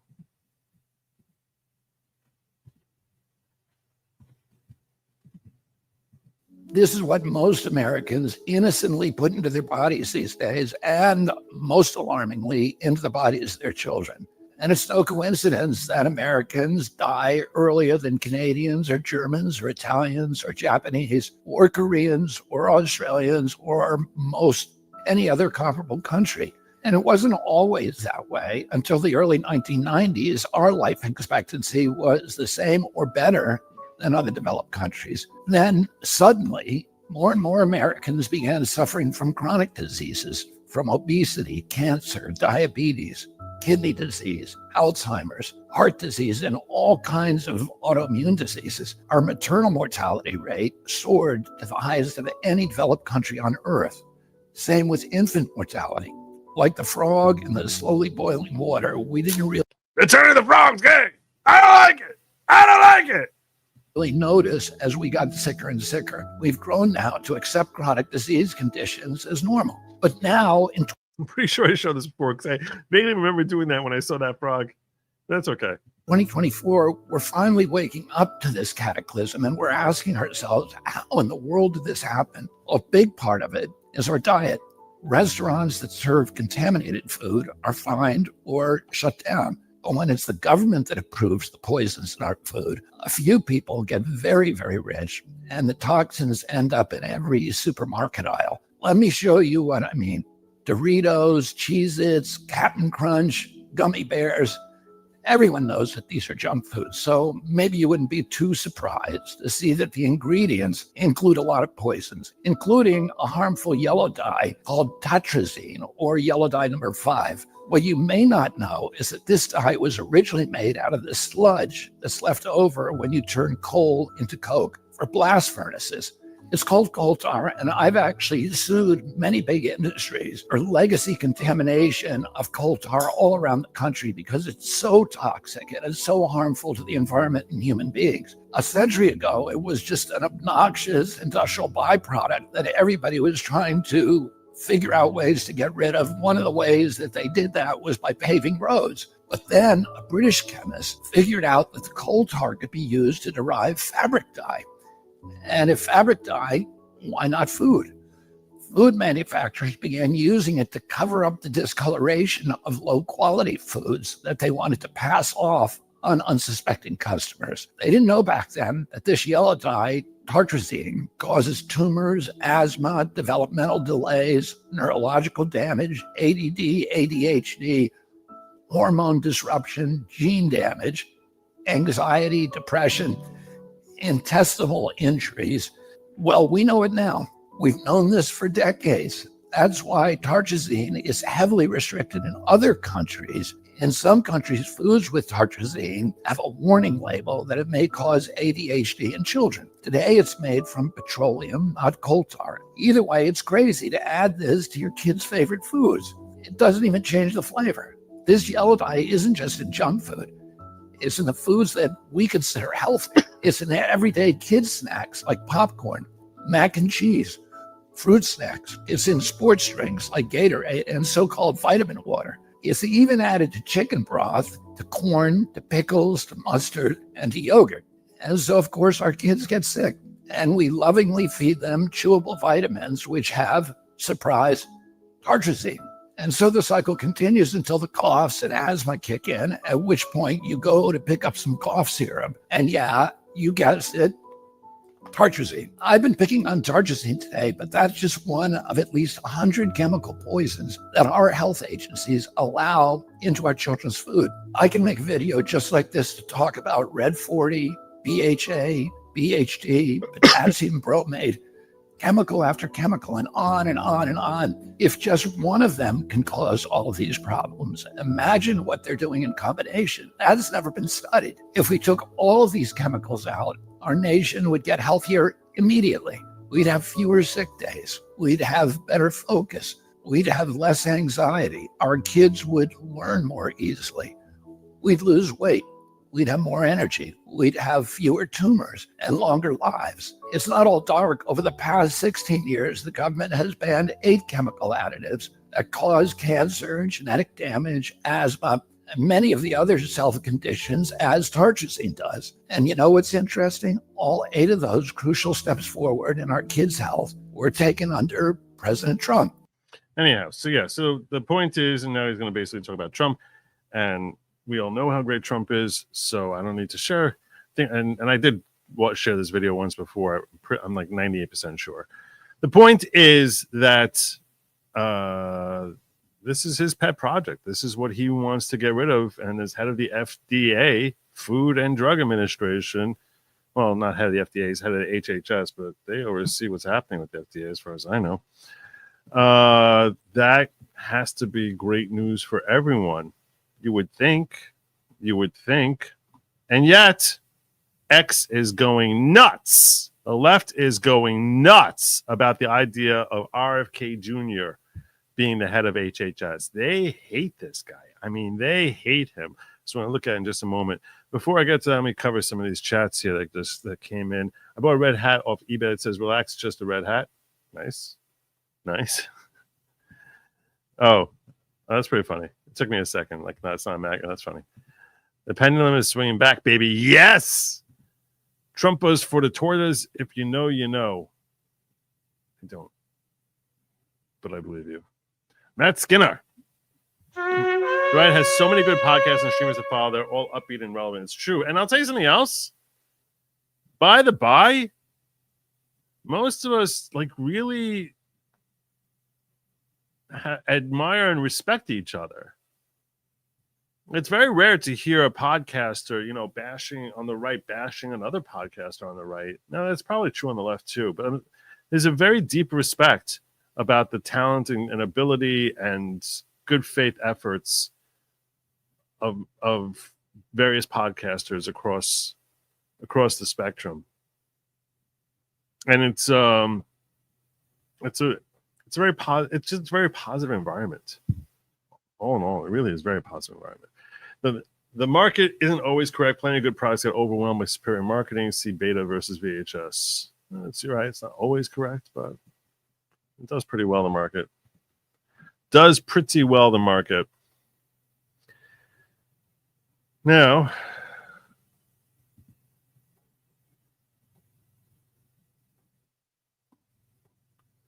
here's CNN. I told you that the left is not too excited about, well, they're very excited in an agitated type of way by this definitely did not expect to be this development of RFK.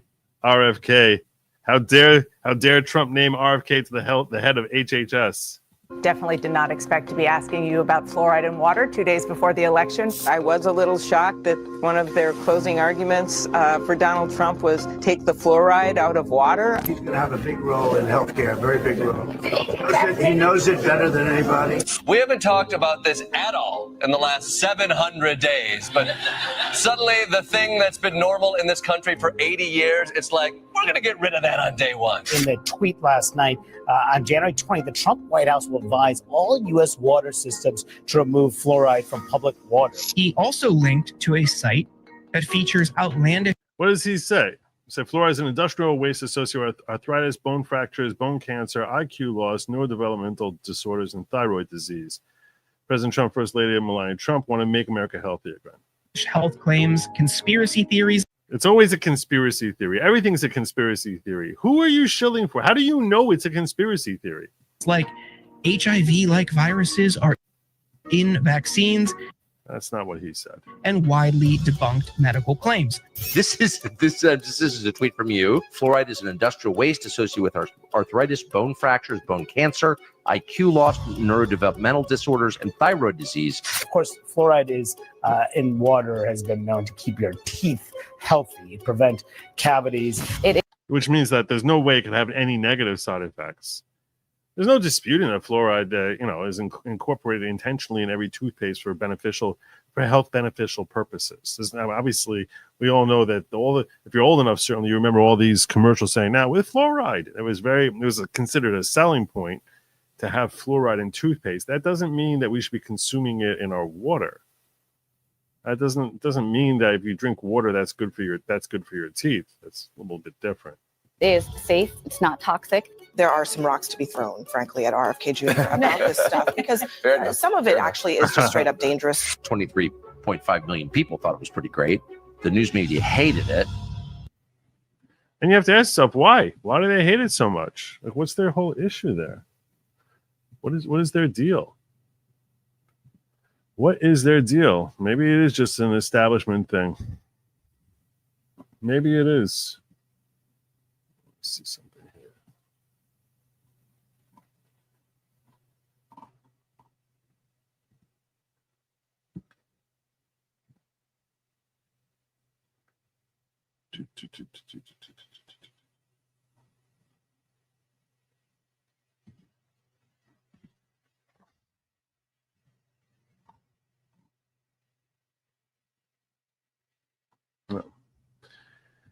If Trump, if he is going to be successful in his new role as head of HHS, he's going to have big shoes to fill. He's going to have big high heels to fill, because the most famous person working for HHS now, assistant secretary of HHS, so not secretary of HHS, but assistant secretary, also confirmed by the Senate, including by the likes of Liz Warren, that is filled by this individual right here, Rachel Levine. Hello, my name is Admiral Rachel Levine. I'm going to talk to you about what's actually really healthy here, because I understand what's healthy. And I have the honor of being the Assistant Secretary for Health at the United States Department of Health and Human Services. This is a person who's healthy and talking to you about how you and your family can be healthy. Healthy. Happy Pride. Happy Pride Month. And actually, let's declare it a summer of pride. Happy Summer of Pride. Gender-affirming care is life-saving, medically necessary, age-appropriate, and a critical tool for healthcare providers. Literally trying to Frankenstein children is what's considered health and human services under the Biden administration. As a pediatrician, when it comes to making sure kids are healthy and happy, I know how important care that affirmed someone's true identity can be. It's very critical that little kids get affirmed that, yes, you were born in the wrong body, and we're going to enable you towards the spiral of doom for the rest of your life. So, let's talk for a moment about the trans healthcare that our community needs, and transgender medicine and gender affirming care. I mean, that term is important, although our opponents have weaponized it. So we really tough to imagine how, groomer. We want to base our treatment and to affirm and to support and empower these youth, not to limit their participation in activities and sports, and even limit their ability to get gender affirmation treatment in their state. Hello, I'm Admiral Rachel Levine. This Black History Month, I'm pleased to partner with OMH in advancing. These are the shoes, RFK. He's got to be better than this guy. Better health through better understanding for Black communities. Climate change is having a And frankly, I don't care about the fact that Rachel Levine wants to put on a skirt and dance around and do the kazaska. No one cares about that. You want to do that, that's fine. but you're mentally unwell. This is the real issue. There are a lot of mentally unwell people out there. That's okay. But the reality is we need to be able to say, Rachel Levine, you are thoroughly mentally unwell. You are not a healthy person. This is not a healthy and happy way to live. And encouraging it in children is a very dangerous thing, which is complete opposite of what Health and Human Services should ever consider advocating. And they make you second in command is a reflection that Democratic Party does not care about the mental health and well-being of America's children. There's no way to sugarcoat it. You're a sick individual. Now, like I said, if you want to do this, that's not something to make fun of someone who has mental issues. But to say that Rachel Levine doesn't have mental issues is why we have the problem. The refusal for people to call out and say, hey, look, this is sickness. There's something wrong here. This is not a balanced person. This is not an objective that we should ever be advocating. And if this person wants to live enabled in that lifestyle, and they're able to keep that amongst adults, okay, no harm, no foul. It's not doing anything. What people are going to do in their private lives, or I guess even walking publicly on the street, as long as they're properly dressed, which unfortunately far too many of them are not. But as long as they're not swinging their dingleberries around for little kids to see, no one cares. Go do whatever the hell you want to do. I'm not chastising other women who are dressing weird or other men who are dressing weird. So your weirdness is you want to throw on a skirt and some pantyhose. Whatever. That's your kick. But that's not healthy. And the refusal to say it's unhealthy is how you end up with this bizarro world where someone who is clearly, manifestly, mentally unwell is second in command in Health and Human Services, and then gets up there pitching around to all these different folks that this is what we need to have for our doctors telling their children and talking to them about affirming their gender identity, as if some 7-year-old has any clue what the hell it means to be a boy or a girl, as if they understand what a healthy developmental cycle would be for them. How the hell are they supposed to know anything about that? As if they understand. I mean, a 7-year-old, seriously, doesn't even understand what an erection is. And you're going to sit there saying, oh, they understand what they understand the life choices that they're making for themselves, that we should be reaffirming and pushing for them.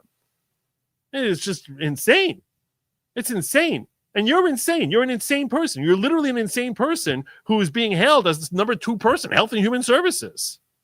So now when the left comes out and says, oh, my God, we have a guy who doesn't want fluoride in our water. We've had it in our water for 80 years. Well, you know what we didn't have for 80 years? We didn't have someone who's mentally unwell, clearly, manifestly mentally unwell, as second in command in Health and Human Services. That's what happens. This is what happens. You're really your poor measure of who's balanced and who's not.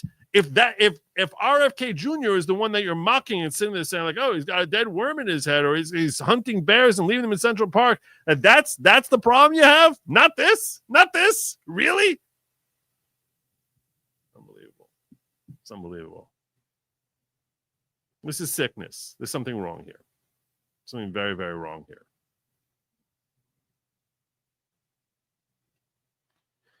It's kind of pathetic that we needed a terrible economy in order to convince people that this is insanity.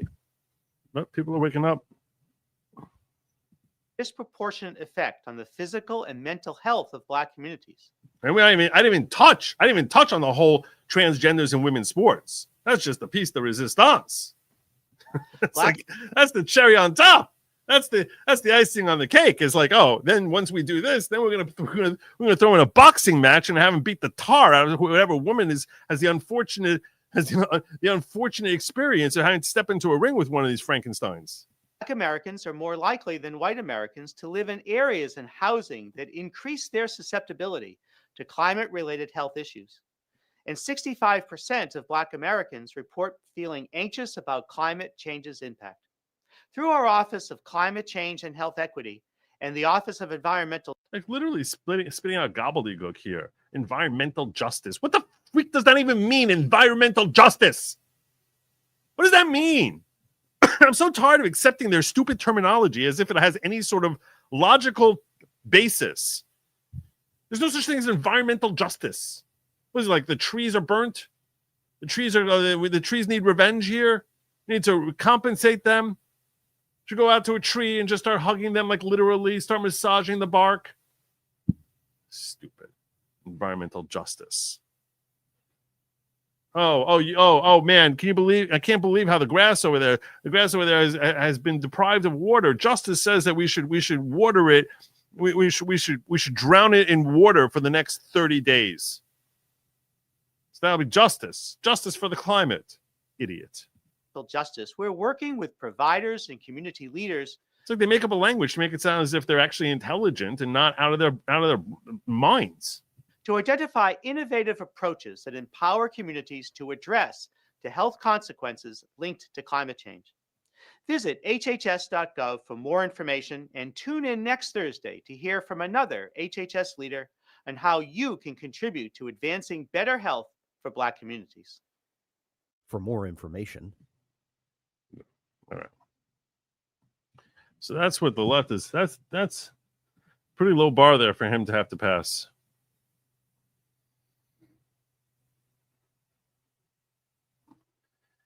Anyway, Jillian Michaels has some. Well, before we get to that, let's see what some of these.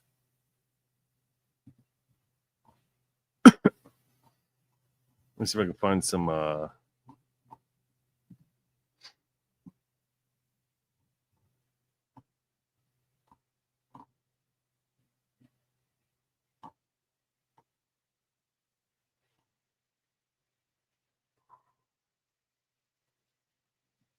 Yeah, this is. You want to know what the left considers healthy? Not just Rachel Levine. This is what's healthy. Bill de Blasio. Free fries when you get vaccinated. I got vaccinated. You're saying I could get this? These delicious fries. Wait a minute. But there's also a burger element to this. Let me check with Bill Neathart. Is it too early in the day to eat a burger? No. This could be breakfast? Okay. I want you to look at this and think about, again, some people love hamburgers, some don't. Really want to respect all ways of life. But if this is appealing to you, just think of this when you think of vaccination. Vaccination. Psychopath. Free. This is what's healthy. That's what the left thinks of what how to make people healthy. Shove hamburgers and fries in them to get them vaccinated.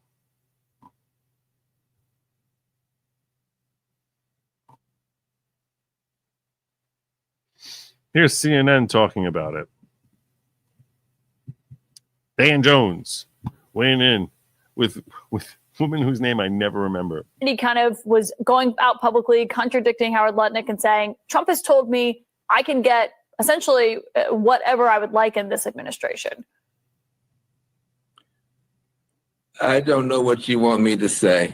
I am just at a loss because we're watching something happen in slow motion that is terrifying. The reason we have a great country is because there are That's what's terrifying. Not having a mentally imbalanced person as your secretary, assistant secretary to HHS. No.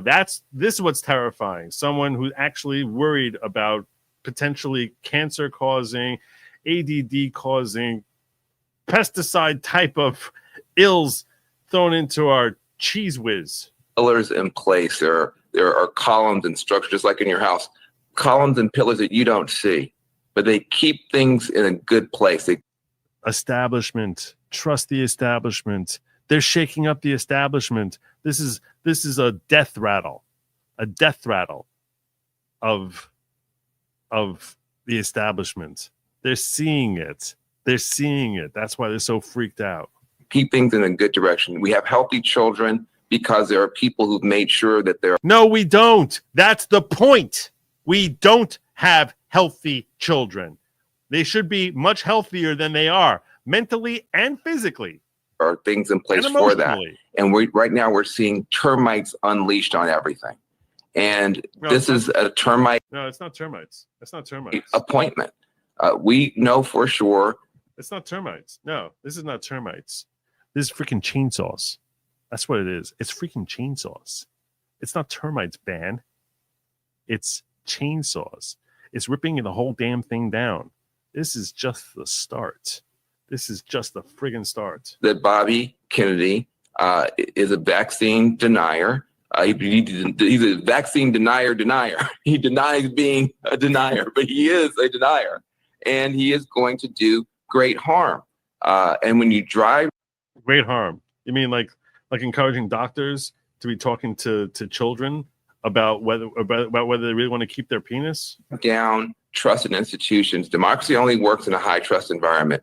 When you make everything political, when you make everything negative, when you cast doubts and aspersions, eventually people have to rely on strong men. And so we're in a process right now that's just heartbreaking. And, it turns out that Donald Trump wasn't telling the truth when he said he wasn't for Project 2025. And that guy on your show wasn't telling the truth when he said that Bobby wouldn't get HHS. Yeah, this is Project 20.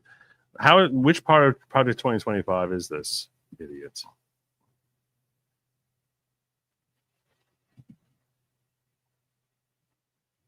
Let's see if we can get. So we get one more here for you.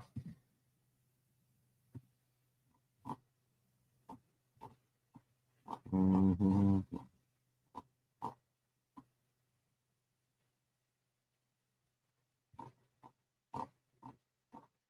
Before we get in. Glenn Jones.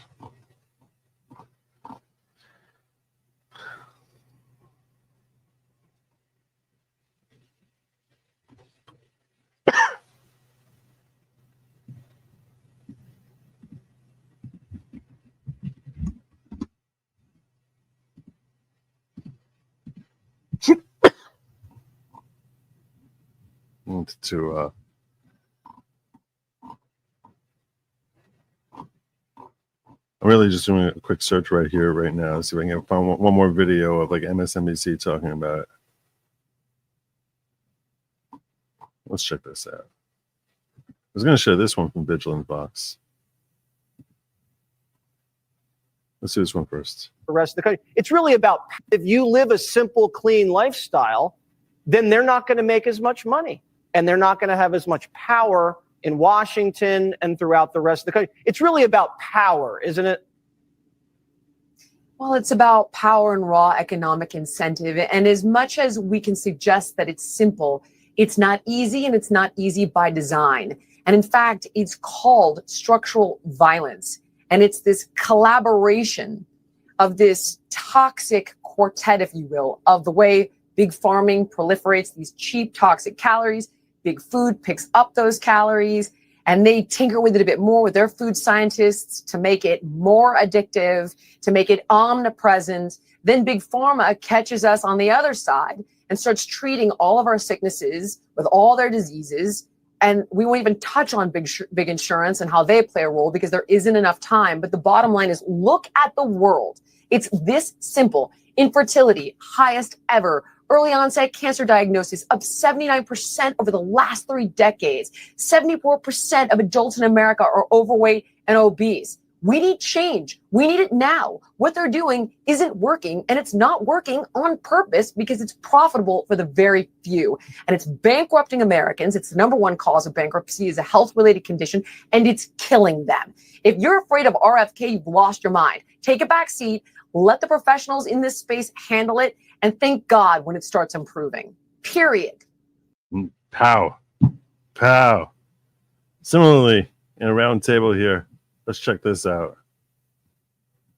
If we're being intellectually honest, there's really no good reason why Bobby Kennedy, RFK Jr., should be HHS secretary. An advisor, a confidant, somebody who talks to the president and advises, but there's no managerial experience in his resume. There's nothing that says he is qualified to do this job. I guess he's not wearing a skirt. and heals. So that tells us he's not qualified. Job that is in charge of the health of all of us, all these different lanes. If he has views and has insights around food sources, around vaccines, then those should be given in advisory roles. Why? Well, because what were the qualifications of the previous ones? Well, I think it's important to always remember qualifications. that you put yourself. Say that again. What were the management qualifications? I mean, Xavier Becerra. I'm not talking about the previous. I'm looking forward. Oh, but you're saying that he's not fit. No, but you're calling into question whether he could actually do this job, and I think it's absolutely. I think America is now, and I think it's important to discuss it because Xavier Becerra was just a lawyer and a politician with no management experience. So does two negatives, two wrongs make a right? Sylvia Burwell was a Walmart lobbyist. Donna Shalala was a university person.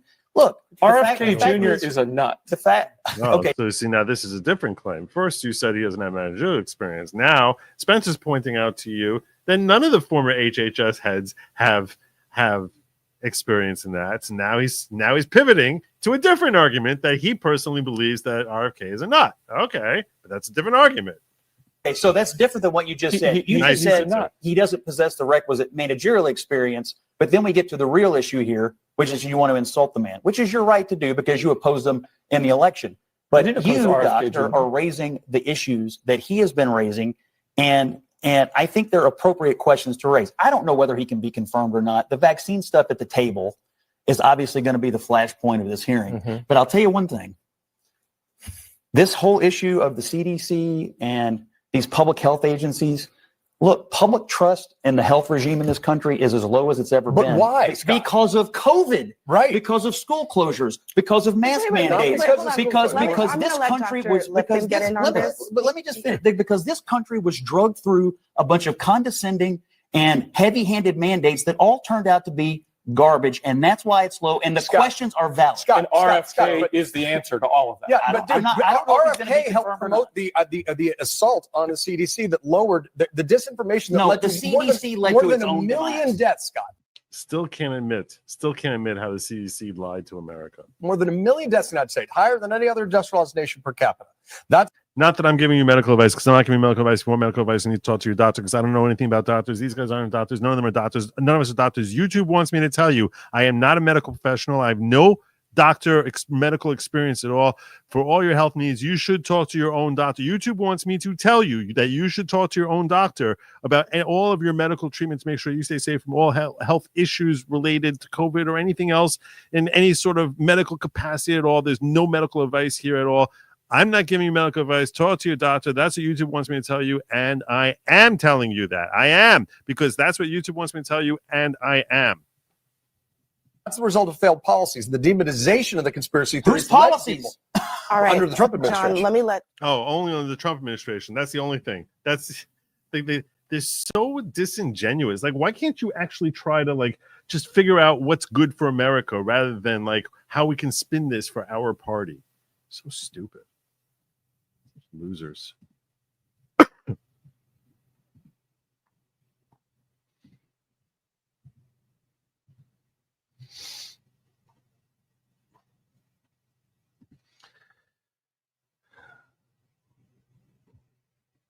But that's not all he's planning on doing. He's not simply planning on coming after removing chemicals. No. Even more important, potentially. Even more important on Kennedy's agenda is this. This could be even bigger. And this is something this is a question I raised a decade ago. I'm not intimidated by the agencies. I know how they work and I know how to change them. And most of those changes you do not need Congress for. President Trump could have done it, had the power to do it himself, and President Biden has the power to do it himself. And I'll give you an example. With a stroke of the pen, you can change back the rule that allows pharmaceutical advertisers to do direct-to-consumer ads on television. That's one of the big problems. That's why one of the reasons we have this entrenched agency capture, not only of Congress, because they control the airwaves, they control the evening news. 75% of the revenues for those evening news shows for, Anderson Cooper is coming from Pfizer and other pharmaceutical companies. Brought to you by Pfizer. Brought to you by Pfizer. Brought to you by Moderna. Brought to you by Johnson & Johnson. Brought to you by Pfizer. companies. So, and those companies are dictating content on those shows, and they dictate the official narratives. And they're able then to exercise huge control over Congress. So Congress is terrified of them. But with a stroke of the pen, you can say this is not good for the health of our country, which it isn't. We spend 3 times more than any other country for pharmaceutical drugs because of all this advertising. And we have the worst health outcomes of any, I think we're 79th in the world. When I was a kid growing up watching TV for too many hours a night, never did we see commercials for medications. You know, all those commercials where all of a sudden someone's walking in a meadow and there's a couple and they're happy and they're all whatever. The visual that they give you has nothing to do with actually taking a medicine. It's talking, basically displaying people living a happy life because of whatever stupid drug they're offering today. That did not exist. No, we never saw commercials like that. The first time I saw it, I was like, this is so weird. Because they'd be like, talk to your doctor about whether Cheesemonics is right for you.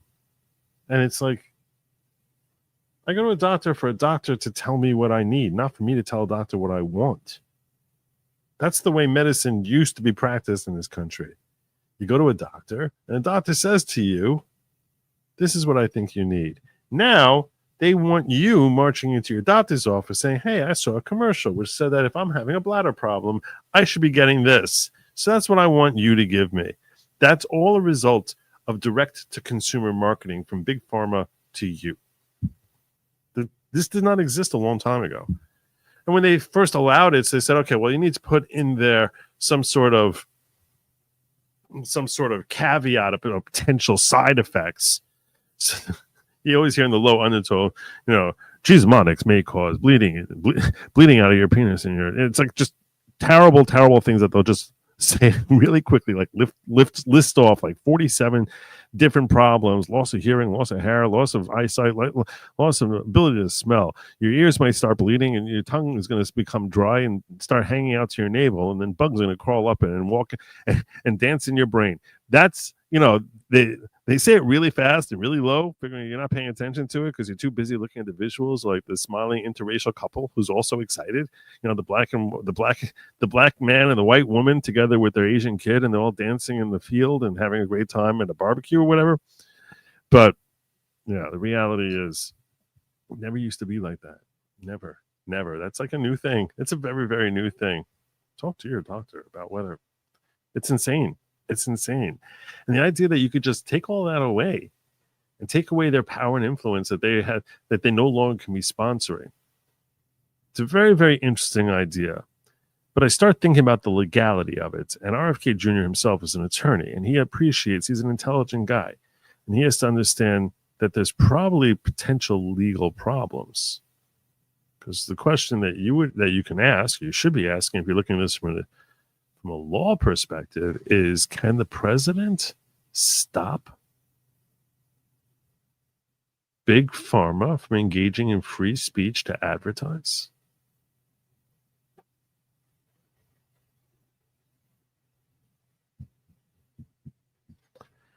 We see that when it comes to public health issues, there's a wide path that's given by the Supreme Court. We saw all that. I kept hearing about the Jacobson case in 2020, in 2021. We kept hearing all about that case. But now when it comes to public health, that there's a wide pass about different rights that the government has. So if you call this a medical emergency, you label it that. HHS is labeling it that. Is there a free speech problem here? Could be.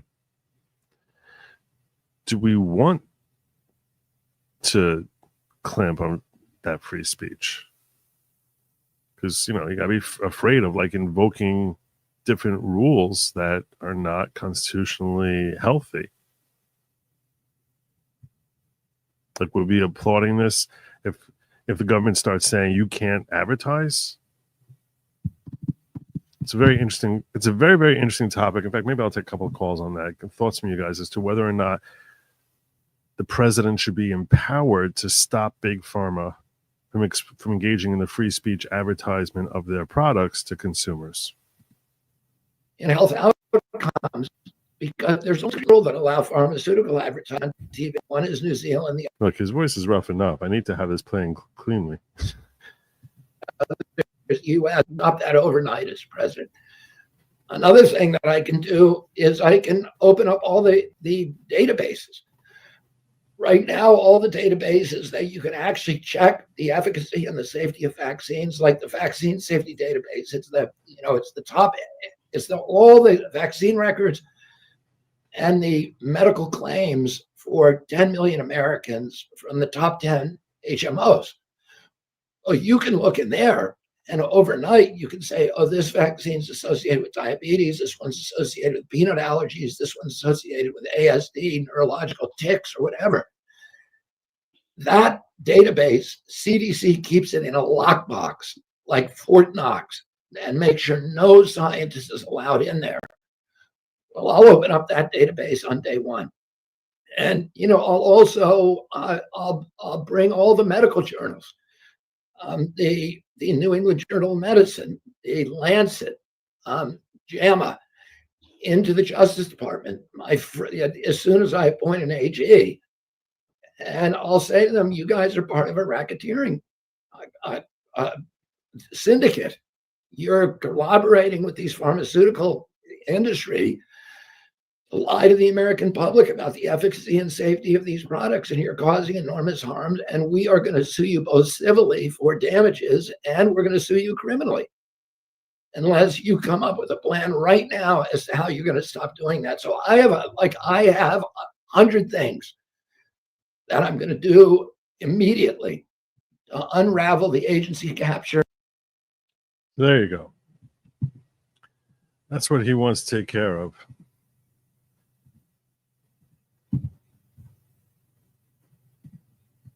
My question for you is, and the last thing I want to get to here is whether or not he's afraid of, this is an interesting topic, and I'm definitely going to open up the phone lines. I decided, you know what, it's Thursday, it's my last night of the week, I'm going to open up the phone lines, and we'll see if, in fact, first let me see if I made did I make my cut?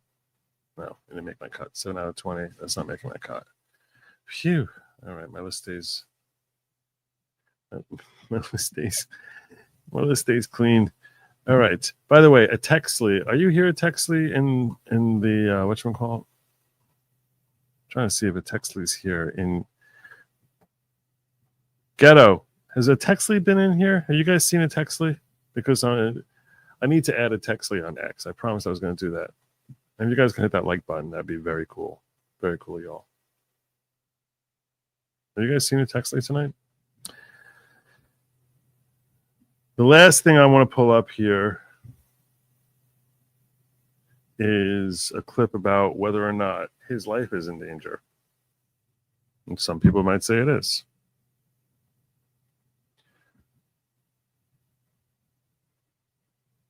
I embroidered a red "Made You Look Again" hat. Wore to vote with safety orange reflective vest. That's pretty funny. Millions of Americans with wells have no fluoride water and do fine. It's unnecessary. It doesn't make any sense to say we need fluoride in our waters. Conspiracy theory was invented to discredit people without having to actually argue the idea. That's true. If their idea is wrong, then prove it wrong. Yep. Never seen anyone interview Levine's wife and kids. Yeah, where are they? Where are Rachel Levine's wife and kids? Maybe he needs got to hug a tree. Yeah. Just tuned in. Did you cover the part where Levine pulled her mother from nursing home during COVID while others died? No, I didn't cover that. I didn't even know about that. I'm not surprised. Gender affirmation should be affirming their biological sex. Yes. Use body positivity to affirm their natural self. Use leftist buzzwords against them. That's what it should be. Gender affirmation is you're a good person. God made you perfectly. Don't worry about asking science to change it for you. That would be amazing gender affirmation. And then, yeah, okay, your body's a little different from your friends. That's okay. That's okay. Make that your strength. Yeah, that's what gender affirmation should be. Doesn't matter if you were born a boy. That's cool. Doesn't matter if you were born a girl. That's cool. That's gender affirmation. Van Jones not realize we voted not just for Trump, but RFK, Vivek, Elon, Tulsi. Confirmation here will be interesting when MAGA and Maha shows up in numbers. Yeah, I'm going to tell you right now. If the Senate tries standing in their way, we're going to see January is going to be a fascinating time. It is going to be a fascinating time. When RFK is up there, is being nominated, when Tulsi, I think Tulsi will have a relatively easy time. RFK will probably have a little bit of a difficult time. Matt Gaetz will definitely have a difficult time trying to become AG. This is going to be a very, very interesting. We're living in some interesting times. When Hegseth is brought up there, going to be interesting confirmation hearings. I love how easy it is to constantly prove these talking heads wrong. We need to start keeping score of their lies from talking heads. I don't need an advocate for that. It became an unpaid full-time job to discredit lies. Well, that's what we do. That's what podcasters like me do. HHS can create a rule banning RX commercials. Well, that was my question. Now, you're saying that, Nathan, but I'm going to ask you right now. Why should that be? I mean, why? Come at me. If I come at you as if you tell me you're a free speech absolutist, how can you tell me that the government has a right to silence Pfizer from advertising? You have to, walk me through why Pfizer being able to advertise is any different from Trump being able to advertise or Ford Motor. You sort of have to be able to explain why they would be different. Regulation of interstate commerce can allow advertising restrictions. You're talking about now federal basis. You don't have to come. Yeah, I mean, you can just talk about the FCC, but you sort of have to explain how it's not a violation of freedom of speech. I'm not saying they don't have a power to do it as far as that they can pass whatever laws they want and try to get it past the Supreme Court. You have to tell me why it's constitutional. When on its face, it seems like it's not. RFK plus Trump off script must be divine intervention. Yeah, well, God's definitely looking down and enjoying the show. You can ban them, much in the same way that cigarette companies aren't allowed to advertise unless you're going to argue that that's illegal too. Okay. So we sort of need to think about that for a moment. Why are cigarette companies not allowed to advertise? It's a health hazard. That's an interesting thought, Sun Wukong. You think about that. And lawyers told Pfizer execs about if you want to classify and basically say that these drug advertisements are no different from cigarette advertisements. It's a very interesting argument. When lawyers told Pfizer execs about what they had to disclaimer about 4-hour erections when using Viagra, the execs cheered. Yes, they did. There'll be a lot of women coming forward for a few of Trump's nominees. Democrats will drag out the dregs of life. Yeah. Maybe Rachel Levine will show up there screaming, "This is not healthy." Farmers should be free to advertise drugs to doctors and medical universities only. Let people's doctors be the ones to suggest them if they need it. That seems to make sense. Be appointed during recess, no hearings. That lasts for a year. I guess they could be appointed a second time after that, right? I don't know if the Supreme Court will let them get away with doing it twice. Because they're able to. I was talking about this yesterday on Spaces. Someone was asking me, how does it work with recess appointments?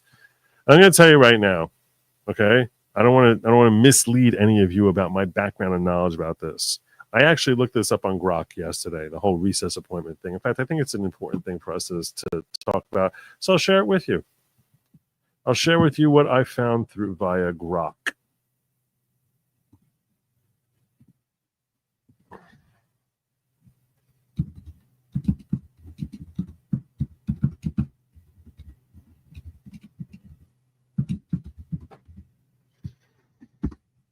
If it's an area of my expertise and something that I've studied and really know about, in that case, I'll just talk to you about it. But if it's not an area of my expertise, and this is not, there's no reason I can't share with you and say, well, this seems to make sense. So here we go. How do recess appointments work? Recess appointments are a power granted to the President of the United States by the Constitution, allowing the President to fill vacancies in positions that normally require Senate confirmation without the Senate's advice and consent. Here's how they generally work. The position must become vacant during a Senate recess, or the vacancy must continue into a recess. So you need them to be on a recess, though. The appointment is only valid if made when the Senate is in recess. Historically, it's been interpreted in different ways. Intersession recess between sessions of Congress, which clearly counts as a recess, and then intra-session recess, breaks during a session, like the typical August break. The legality of making appointments during these shorter breaks has been contentious. President signs a commission for the appointee, who can then immediately assume office. This bypasses the usual confirmation process, allowing the person to perform the duties of the office. It ends at the end of the next Senate session until the end of the next session, not necessarily the next calendar year. This means if the appointment was made during a recess in one session of Congress, it would expire at the end of the next session. There have been significant legal challenges regarding what constitutes a recess. The Supreme Court case NLRB versus Noel Canning clarified several points. The Senate can be considered in recess only, even if it conducts pro forma sessions. Short, only brief sessions prevent a formal recess. The recess does not need to be between sessions for an appointment to be valid. Within sessions, breaks can count. And however, the recess must be long enough for the appointment to be justified, though the exact length wasn't specified. If the Senate does not confirm the recess appointee during the next session, the appointee can't be reappointed to the same position by another recess appointment. Oh, okay. So that would answer that question I had, at least according to Grok. President would need to nominate the individual during a regular session for Senate confirmation. Recess appointments have been a way for presidents to install individuals in positions, especially when they anticipate opposition or delay in Senate confirmation. However, their use has been debated over time, particularly regarding the balance of power between the executive and legislative branches and the interpretation of what counts as true recess.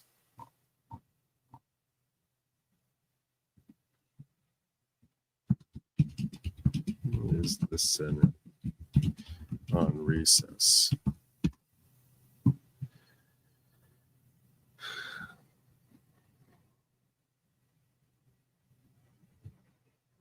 Often recess on major holidays, Thanksgiving, Christmas, and New Year's. Traditional recess periods are on Easter, Independence Day, and sometimes in August through that can vary. Tell me when the recess would be if he gets sworn in on January 20th, because the next recess looks like it's going to be Easter time, unless they call for a recess, which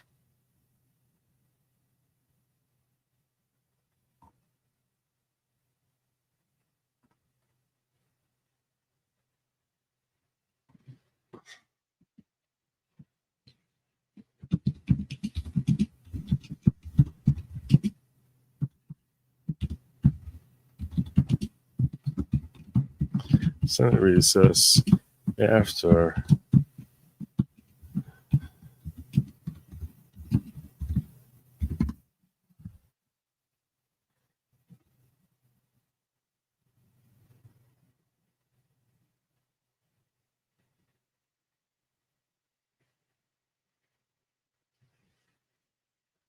January 21 was also mentioned in discussions of potential recess day, including there might be a recess right after the inauguration of a new president. So I guess that day. Question whether it would work or not, but yeah. Aren't other products banned from ads prostitution? Or it's not selling the product that's paying the networks. Yeah, I understand that, but that's technically accurate. I mean, that's technically inaccurate. It's figuratively accurate, but technically not. They're getting their name out there. So just because it ends up working, that they end up controlling their content, that doesn't mean that it's not considered free speech for them to do it. They want to have their name associated with CNN or with MSNBC or News Nation or whatever stupid organization that they're sponsoring. SCOTUS's rule commercial speech is not protected. Is that true? Let me look that up. That actually could be correct. Liquor can't advertise also. Gates' resignation. Yeah, the Gates' resignation thing. It's a ballsy move by Gates, isn't it? Isn't it?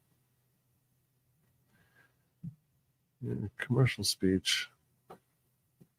That's true. I hadn't thought about that. That's a good point. Commercial speech. think that's actually technically true, what Cars and Depth said here. I would answer it. Commercial speech is not protected. That actually rings a bell now that you're saying it. That rings a bell. Commercial speech not protected. I explain how cigarettes and liquor and prostitution all get. Well, prostitution is not really a good example unless it was legal prostitution. Yeah. That would make sense. All right. Ban away. They also regulate liquor as not enabling the daytime. Part of the regulations on broadcast was you have a license, cable, and internet became more interesting. That's true. Maybe because they're controlled substances, kids can see them within parental control consent. I think the answer about the lack of protection for commercial free speech is probably a better answer. I'm going to say I should have thought of that. That's on me. I'll tell you right now. You should all be saying shame on you, Joe. You can write in the comments right now. Shame on you, Joe. I should have known that. I should have thought of that. That's a good point. That's a very good point. I think we should set up recall petitions on Change.org for all members of the Senate who will block and not confirm Trump's nominees and put them on X. Well, I'll tell you this.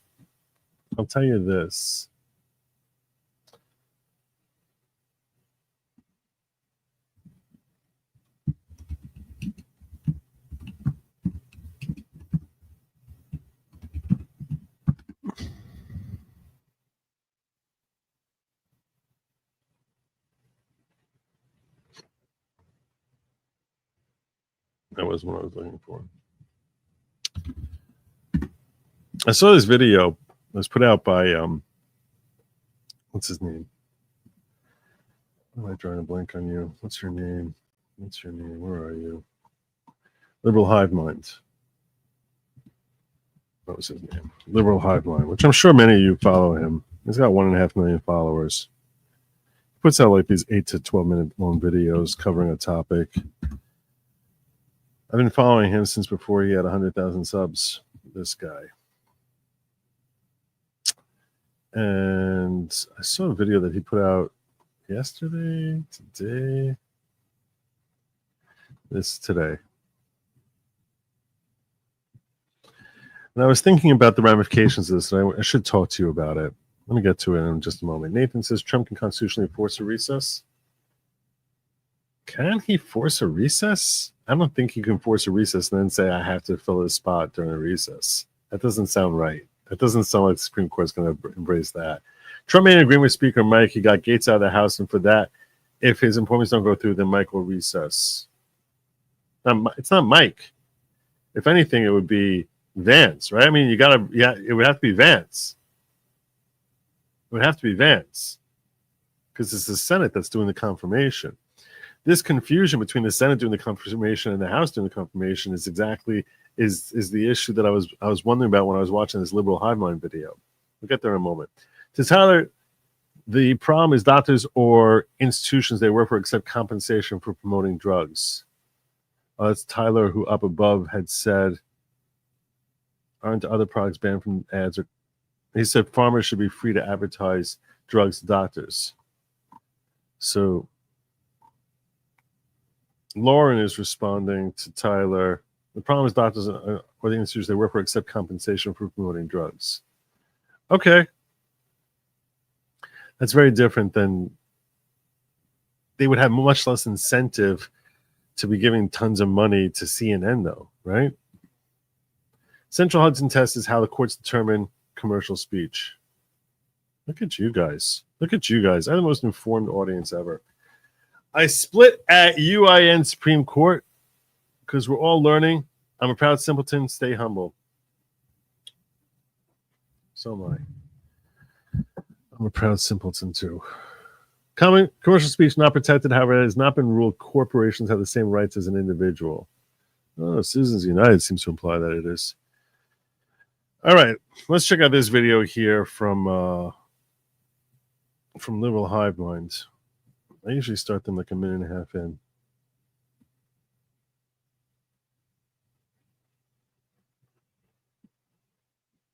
just because the first minute and a half is kind of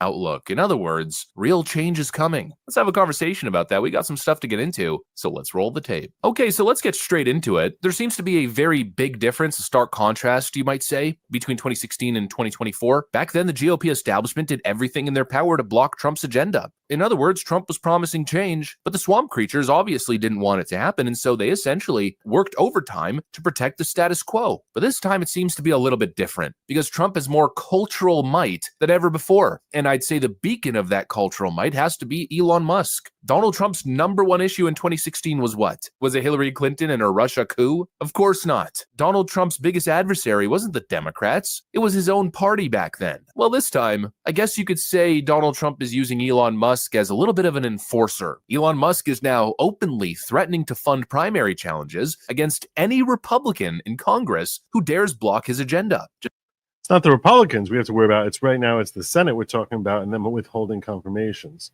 So I actually pulled up this leading report thing. I was looking for where he had said this, according to LA Windsor. I don't know where he had said this, but if he threatens the Senate,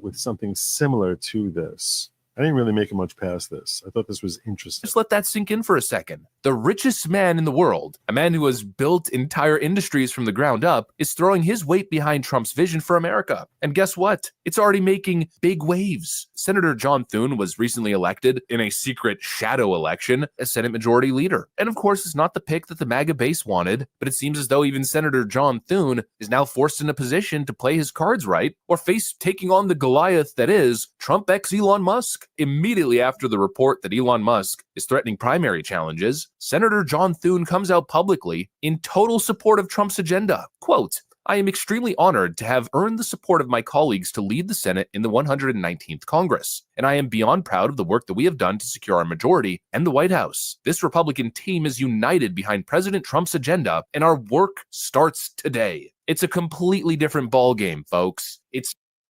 So, assuming this is true, and they're just going to rubber stamp his confirmations, assuming this is true, and they're going to just rubber stamp the confirmations, they're going to bring in Gates, they're going to bring in RFK and Tulsi and Hegseth and all the people that Trump is saying he's going to be appointing when he gets elected.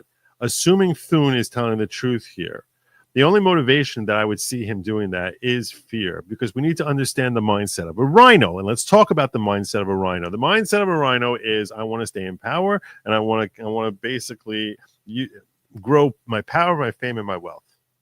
And that's what they look at DC as, that's what it's there for, and that the DC institutions in general are really, really good, even though we all know internally that we're pretty corrupt. But we're going to just hold out to the nation that our institutions are strong, rock solid, blah, blah, blah, all that other go USA, Team America, World Police, et cetera, et cetera.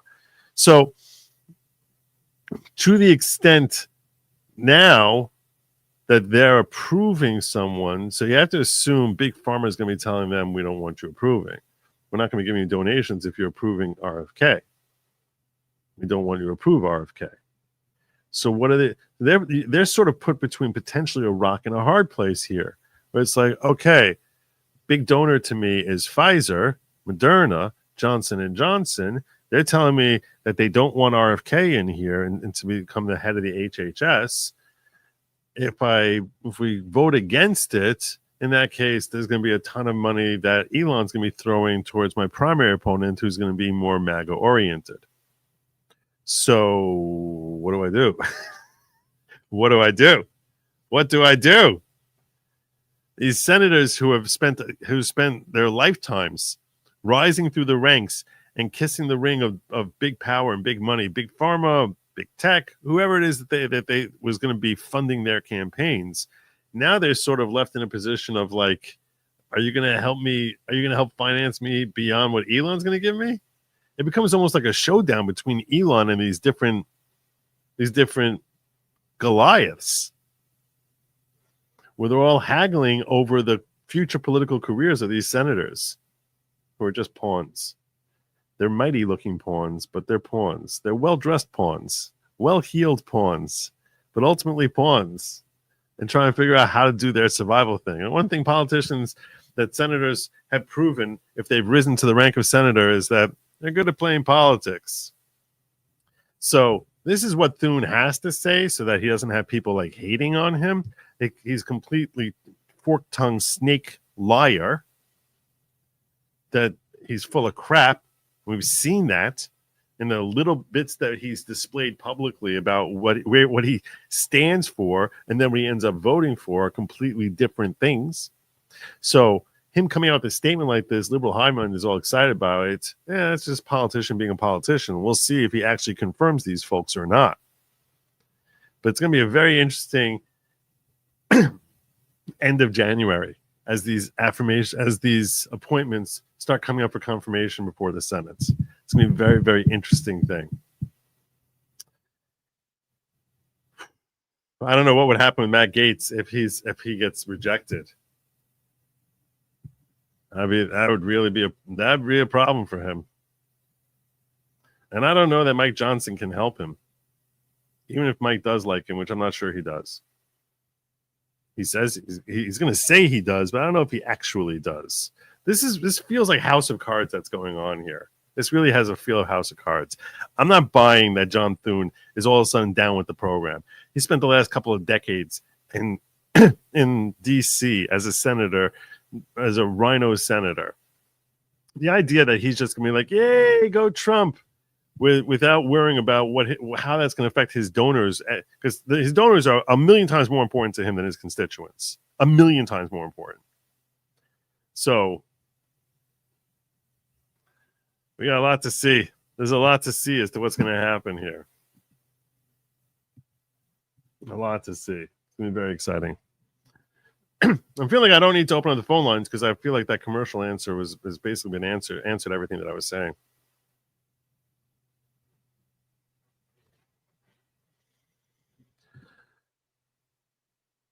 I was looking for that ball photo. Oh, okay. Commercial speech is not protected. How it's not been ruled corporations have all the same rights as an individual.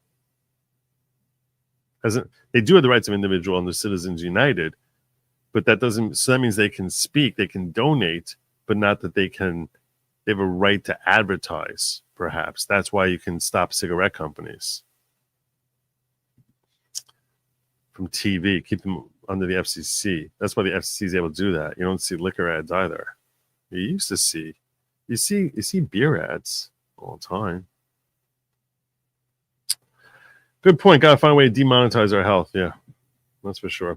Read Article 2, Section 3 case of disagreement between them with respect to the time of adjournment. He may adjourn them to such time as he shall think proper. Yeah, but the whole point is that the reason that the Supreme Court allows for recess appointments is because he needs to be able to fill a spot, and he doesn't know when they're coming back. It's too long a time.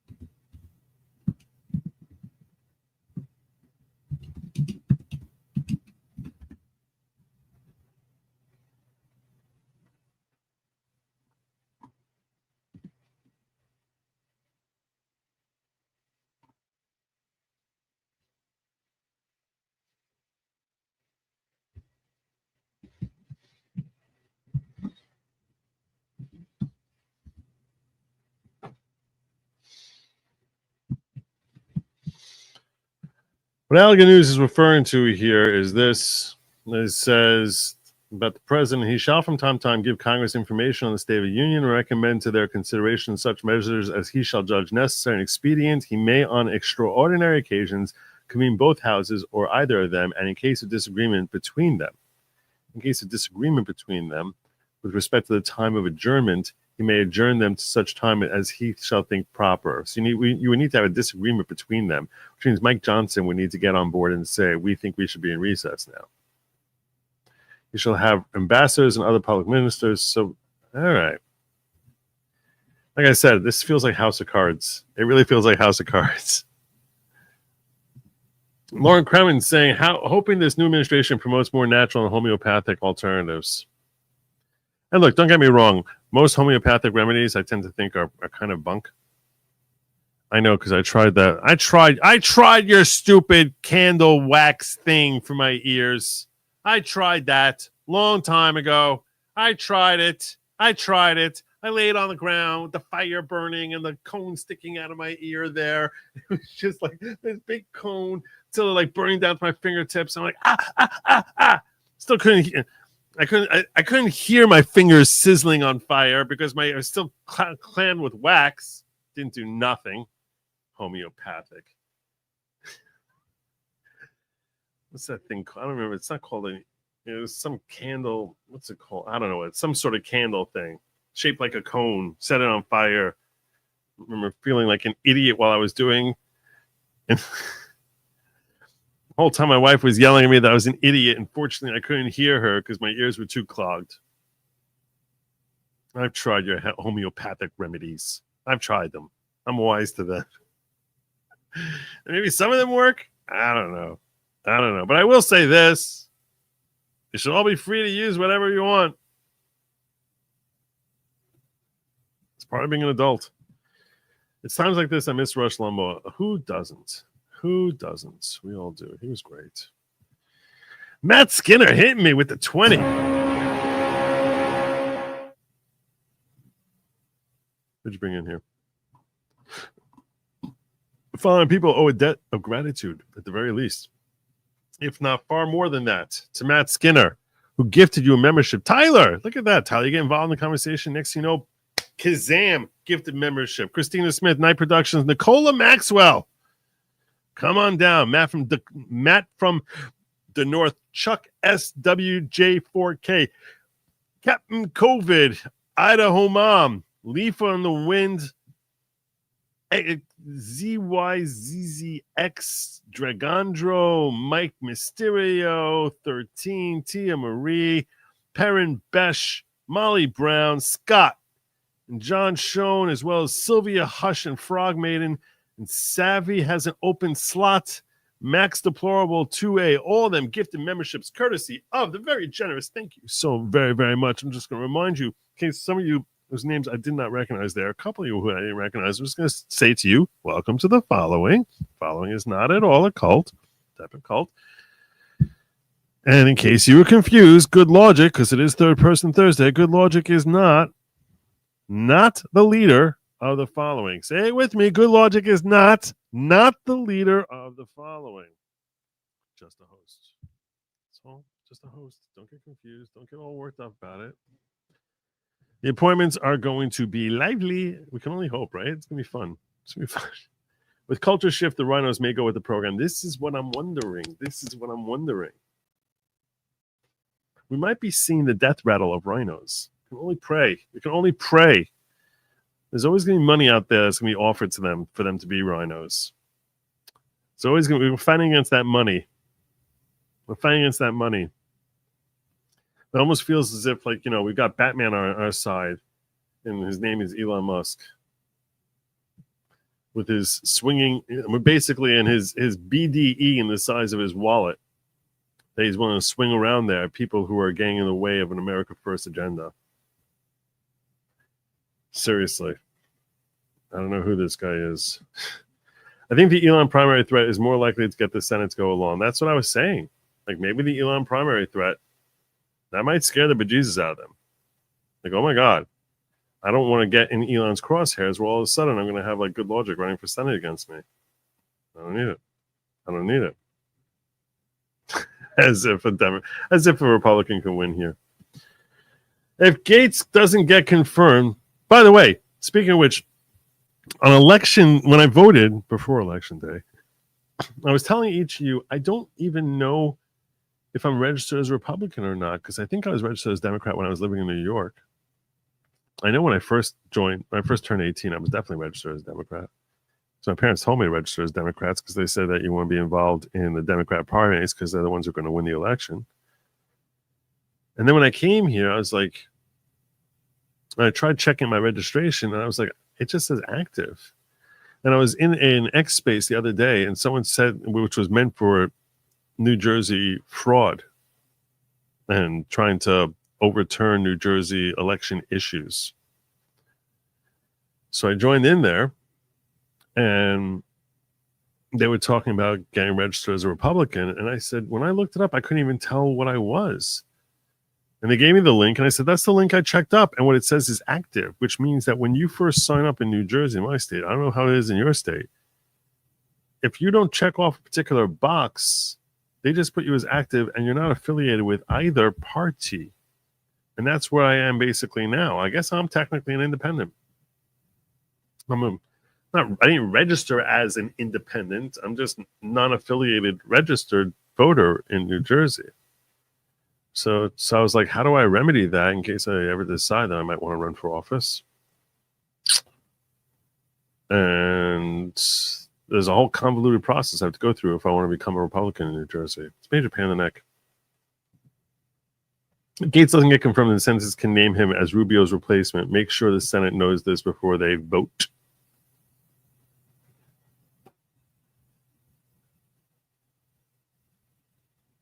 That would require holding off on the Senate, on filling that Senate seat until after January 20th. But I tell you, this is House of Cards. It's a really interesting thought.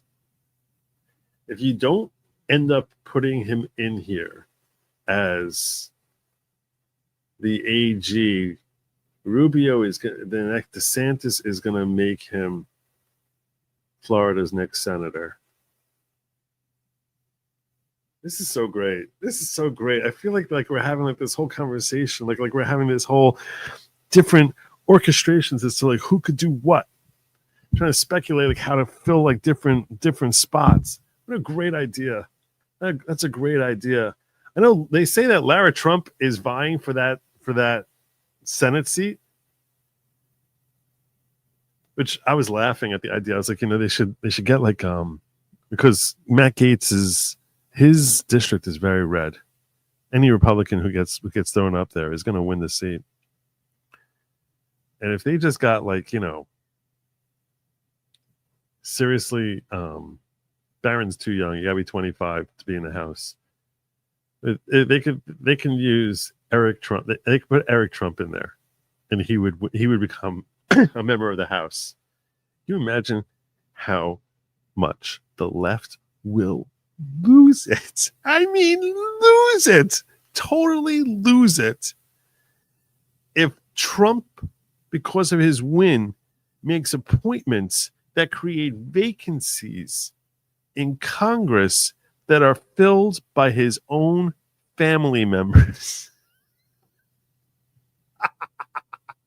If we end up getting a Trump senator, a Trump congressman, because he decides, I'm just going to appoint like this other congressman from the Florida, and Marco Rubio, and clear out those two seats, and then set up there with DeSantis that he's going to appoint Lara Trump to sit in there as Florida senator, Eric to sit in there in the House, or Don Jr., Ivanka. I think Ivanka lives in New Jersey. She does live in New Jersey. Ivanka and. But how hard is it to take up residence in the first district of Florida? You rent up a house. It's not that hard.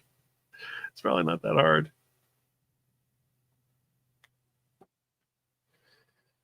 Good times. Good times.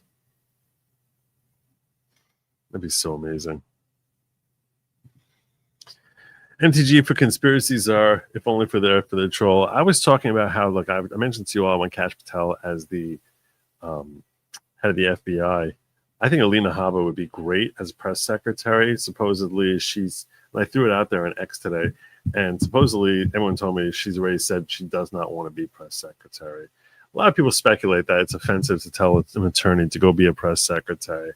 I'm going to tell you what, that's not offensive at all. It's not offensive at all. If she doesn't want to do it, she doesn't want to do it. That's obviously she has her own calculations as to what's best for her career arc, and God bless her and respect her, whatever she wants to do. I'm simply saying, if you think that it's not prestigious to be press secretary, if you think that's not a prestigious job, Governor Sarah Huckabee Sanders. No one heard of that woman. No one heard of her before she was press secretary. As far as I know, I had never heard of her. She became press secretary, her career arc, and then she ended up going to TV. And then the next thing you know, she's governor. That's a pretty nice career arc. So Alina Habba, maybe it's not beneath her as an attorney, as a litigator, to become press secretary. I know a lot of people think it's beneath her, like, oh, you're just a mouthpiece or whatever. You're just like a pretty face. No, it's a prestigious job. It's a prestigious job. Sad as it is to say, considering who our current press secretary is and the mamzera she is. Death battle rhinos, media, schools, and let this gobbledygook talking points. Love it. I'm loving it. I'm starting to think that maybe we're seeing the end. Maybe we're seeing the rise of populism.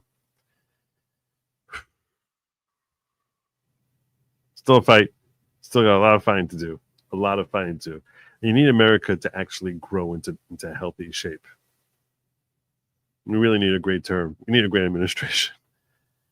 We are like the Wiccans gaming this out. It's very cool, isn't it? It's very, very cool. Remember Pody and J6 guys from Florida? Yeah. Someone mentioned him yesterday. That'd be really funny if he went into the house the next thing and they find a way making the speaker of the house. He literally taking the podium. That would be great. Democrats. This sounds a bit like the Kennedy's era. Oh, you're saying with all the Kennedys flooding Congress? But they hate Trump so much. I mean, they hate him so much. So much. So such rampant TDS. And the biggest fear they have is that they're never going to be rid of the Trumps. That they're never going to get rid of it.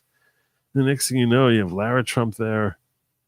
You're going to have one of them sitting in Congress, also in the House.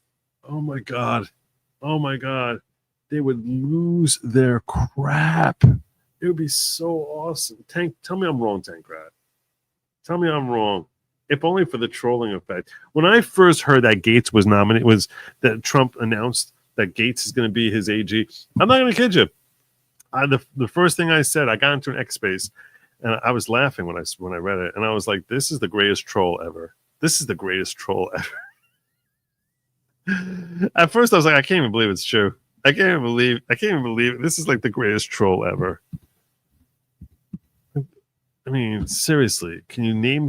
I mean, Matt Gaetz, AG, such a great troll.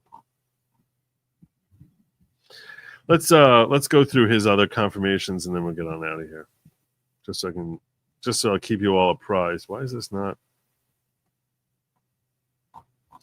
We'll start from the earliest ones and go through the rest of them. I'll talk to you a little about Todd Blanche. There weren't that many today. So obviously we already covered how. Oh, let me just double check here, make sure I didn't miss anything. Emelon says, it's our turn. It is our turn. It's our turn to rise up. It's totally on, Ramelon. Texley, Joe, I've been sitting on locals. You've been sitting on locals. Texley, there you are. Give me your name on X. Texley, I named you as the winner of from the other night. I said I was going to name. I was gonna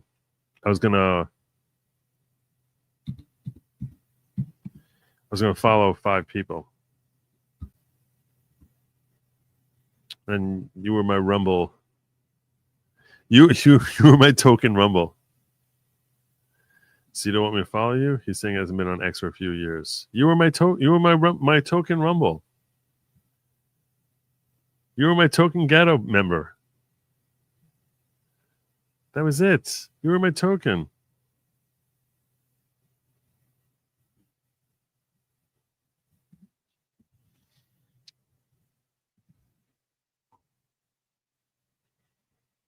It is God tier trolling.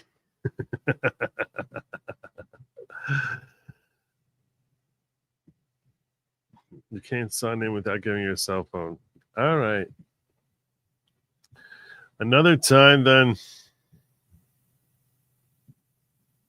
So the first thing he did was he announced RFK. We covered that already. We don't need to worry about that.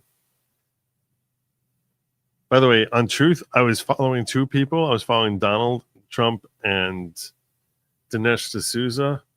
And then I was like, you know what? I have to pull this up on stream. Dinesh, I'm sorry. I have to come back to you some other time. So the only person I'm following on Truth right now is Donald. He's not following me back, though, which I'm a little offended. But so he announced Jay Clayton. I didn't mean to do that. What happened there? Oh, here we go. Please announce Jay Clayton of New York, the chairman of the U.S. Securities and Exchange Commission. I don't know who Jay Clayton is. I don't know anything about him. The chairman of the SEC is significant to those of you who are interested in crypto, because there's this constantly growing feud as to whether or not the SEC has authority over crypto. I don't know anything about this guy at all, so I'm not even going to weigh in on him. This is the one that was interesting to me. I'm pleased to announce that Todd Blanche will serve as Deputy Attorney General in my administration. Todd is an excellent attorney who will be a crucial leader in the Justice Department, fixing what has been broken system of justice for far too long. Todd prosecuted gangs and other federal crimes as chief in the Southern District of New York, the United States Attorney's Office. Clerked for 2 federal judges and graduated honors from law school while working full-time at the Southern District of New York. Todd is going to do a great job as we make America great again. I'm also hereby announcing that Emil Bof will serve as Principal Associate Deputy Attorney General in my administration and as Acting Deputy Attorney General, as Todd Blanche is in the process of being confirmed by the Senate.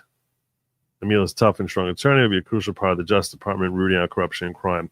If these names don't sound familiar to you, that means you were not following the New York's criminal proceeding against Donald Trump. You were not following the criminal procedure against Donald Trump.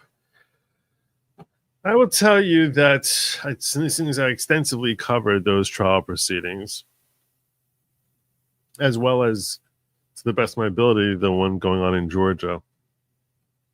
If I had to rank his attorneys from what we've seen of them, I mean, we've obviously seen a lot of his attorneys.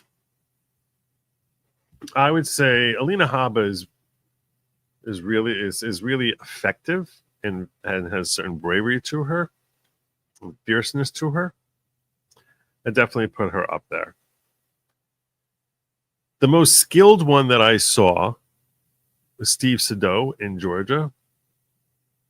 And in a room full of other skilled attorneys, he was clearly the most effective one. You could, as an attorney, you can appreciate just his ability to direct the court where he wants the court to go, to state his point powerfully and succinctly. I thought that he was very, very effective. Very effective litigator. I can't tell you as far as, in the role, the capacity of being the head of DOJ or assistant or, all these different things. Can't tell you that as far as being AG, because there's different skill sets that are involved there. Simply talking as a litigator, he was the best one that I saw. He was really, really good. It's not a knock on any of the others. He was really good. Not all of them were great. Todd Blanche was up there as well. If you go back and you watch my cross-examination of Michael Cohen, where we did a live read of that, Michael Cohen, it was Todd Blanche who ripped apart and completely shredded Michael Cohen. I mean, completely shredded him in an environment that was very, very hostile. And that augurs well for his success in the DOJ, where likely there are a whole bunch of attorneys who are going to be hostile. So he basically has shown a capacity to be smart and skilled, and also able to handle the pressure of being around people who are somewhat hostile, somewhat difficult to deal with.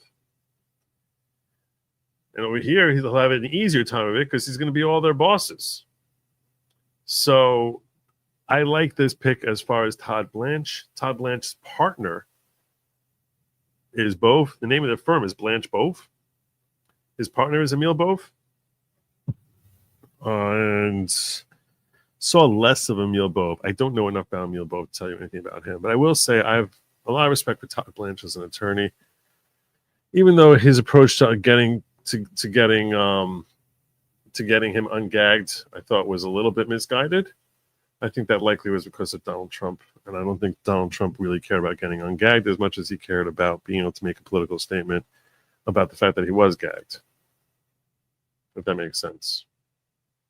Which, given his position, probably made sense. What do I mean when I say that? I don't know. I think I've intimated this before. I've talked about my efforts to get Trump ungagged and the difference between that and the arguments I made and the ones that Trump made.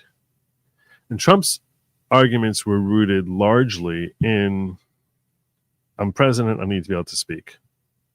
Whereas mine were based much more on constitutional law, and this is a violation of his rights as an American, not his rights as a presidential candidate. It's a completely different approach as to why it is that those gag orders were unconstitutional. Now, those papers that were being put in by him were drafted by Blanche and Bove. These two gentlemen right here. I have to believe that they were drafting their arguments the way they did, framing the arguments the way they did, because they were directed by Trump to make those arguments that, hey, he's a presidential candidate, he's the leading candidate, that's good PR for him. And to make the whole big stink they're trying to silence maybe because I'm a presidential candidate, turn it into a political weapon.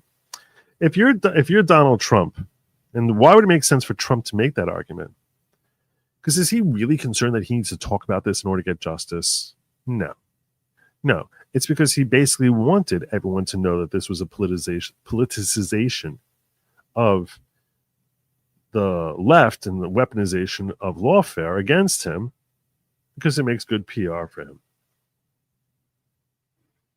Which is the right move. It's the right move for him. So, in a sense, him being gagged gives him an opportunity to remind everyone, I am the front runner, and they're trying to silence me because they're scared of me, because they don't want to let me talk, and because this whole system is corrupt, and this whole thing is corrupt, and this whole thing is corrupt. Is he hoping to actually win and overturn the gag order? Is that essential to him? Not so much. More important is that these papers get digested, and they keep saying Trump keeps making the claim that he's the presidential candidate, who's the leading candidate to win, to become the next president of the United States, and that he's only being gagged because of Merch Chan's, and Alvin Bragg's desperation to try and silence him. That's what he wants the lead to be. That's what he wants everyone talking about. That's much more important than him having the ability to speak and complain.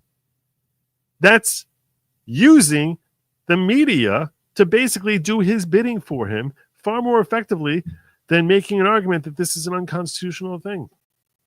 You and I care about that, but the large majority of Americans are like, hey, wow, this is a real abuse of, like, they're trying to persecute him.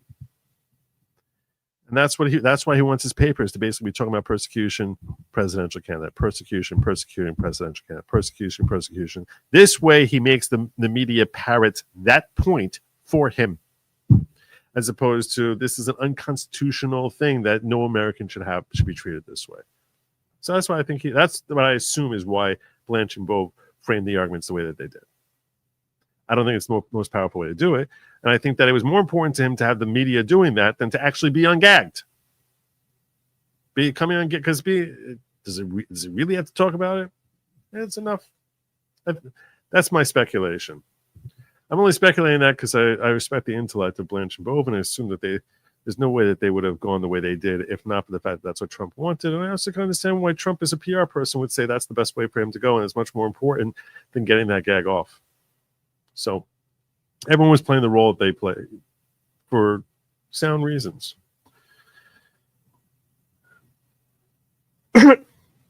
Pleased to announce Dean John Sauer, I think is another attorney of his, served as Solicitor General of the United States for my administration.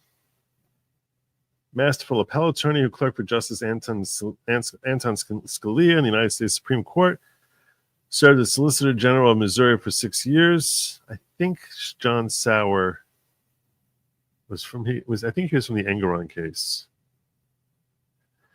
Doug Collins. Doug Collins is a really great speaker. I'm pleased to announce my intent to nominate former Congressman Doug Collins of Georgia as the United States Secretary for Veteran Affairs. Doug is a veteran himself, currently serves our nation as a chaplain in the U.S. Air Force Reserve Command, fought for our country in the Iraq War.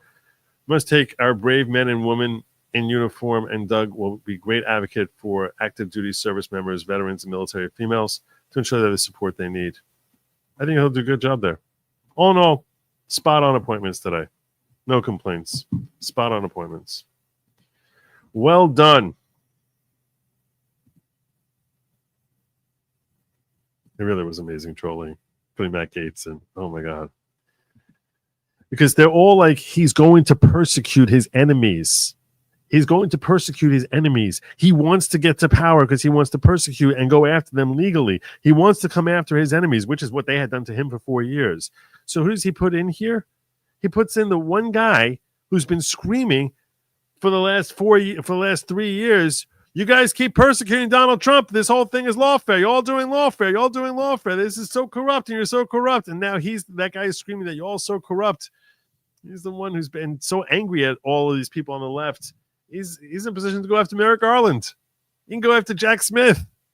He can prosecute Jack Smith. Matt Gaetz going after Jack Smith. And he seems like he has a temperament. You can see him doing it. Jack Smith's probably like fleeing the country. Will there be a Democrat J6? What will that look like? I doubt it, because he won the popular vote. Because he won the popular vote, that's why I doubt it. But I don't know. We might see like if we're more likely to see like remember the whole pussy parade thing where they all wore the pink hat thing? We're more likely to see that. Maybe. Will they go into the Capitol? No. I don't know. I don't know. It's a good question. I see the great Ron Coleman is in Pennsylvania today fighting for Senate seats. Will be interesting convo after he returns. Oh, I didn't see that. Is that really true? He was fighting for McCormick? Harmeet Dillon send him down there to fight for McCormick? Now I'm very curious. Those of you unaware of it, I am good personal friends with Ron Coleman. He lives a block and a half away from me. And we pray in the same synagogue. Now let me go check up what's going on with Ron.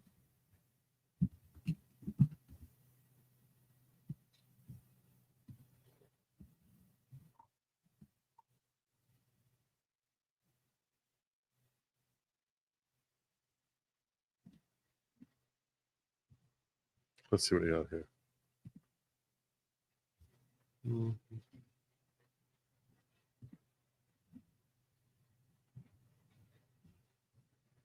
Are not necessarily. It's a mistake to think that you know people that you don't know, and that you know about people based on some statement they've made, some bill they voted for. That would be top troll. 20 years ago, 30 years ago. You know, there are a lot of people who are not necessarily all that ideological, but who are good at getting results and who are loyal to the person who names or appoints them.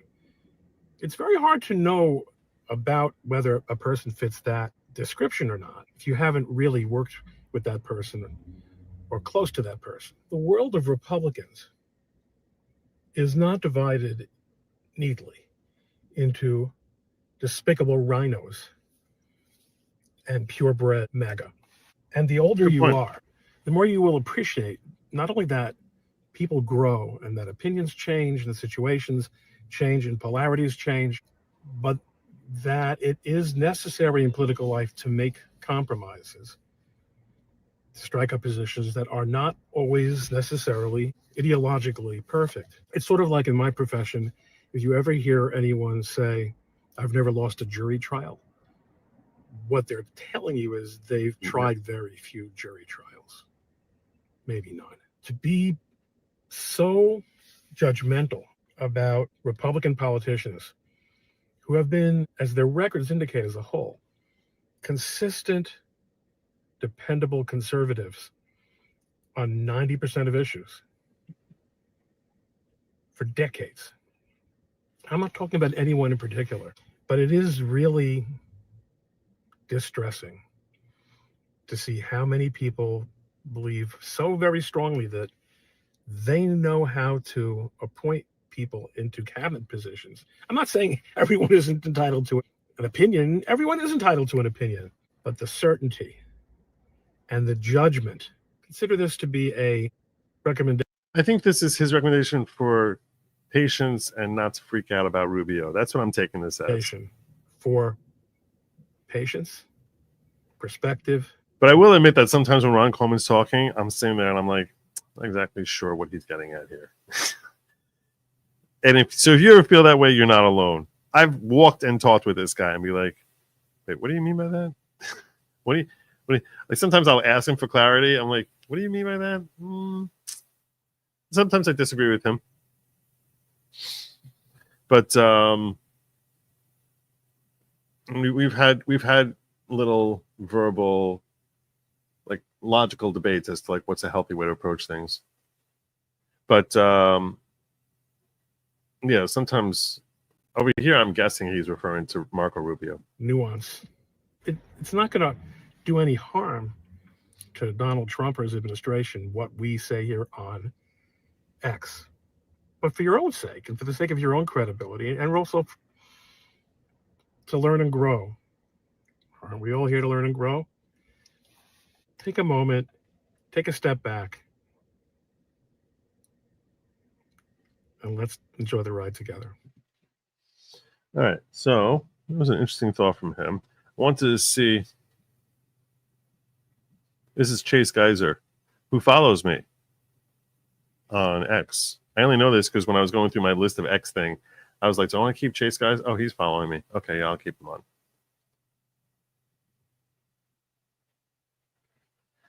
I didn't talk about the whole Alex Jones hijacking and how his company was auctioned off. You guys want me to watch this? I haven't seen this yet. I don't know anything about it. But I really came here. Trump. Gates. Trump.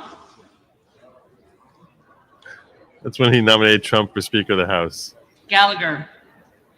McCarthy. That's funny.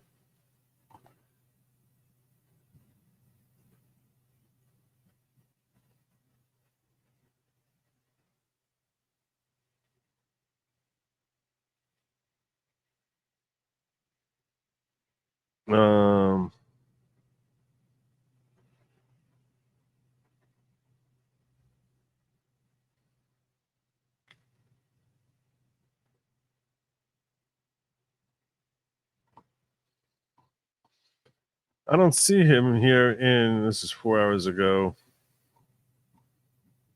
He's in Pennsylvania?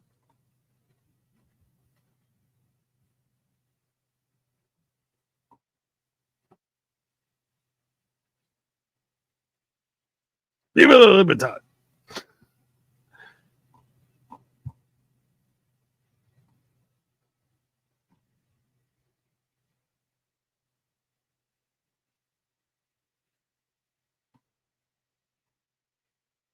I'm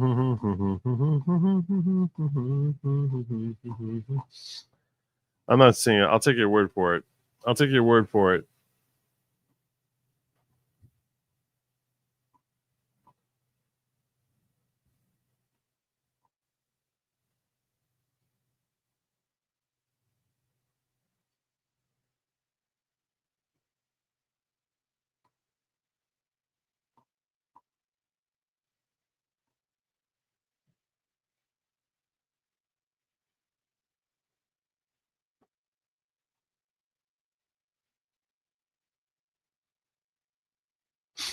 That's fine.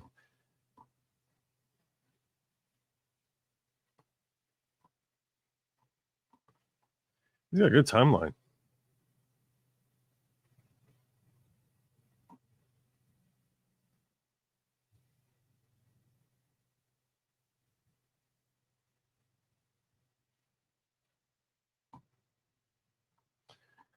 All right, I'm not seeing it here.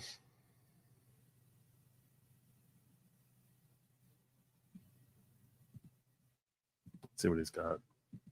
Another possibility that you might want to consider, which not only answers why it's less this year, but how it so bizarrely became so much more in 2020, which is you have to argue that all those people, those 81 million votes, were motivated to vote for Joe Biden, a man who never won a single party primary and who's not ever a particularly popular politician.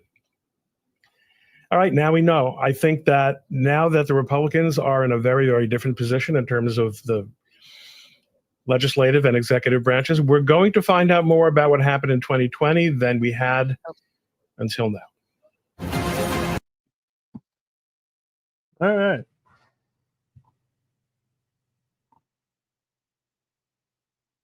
He was there.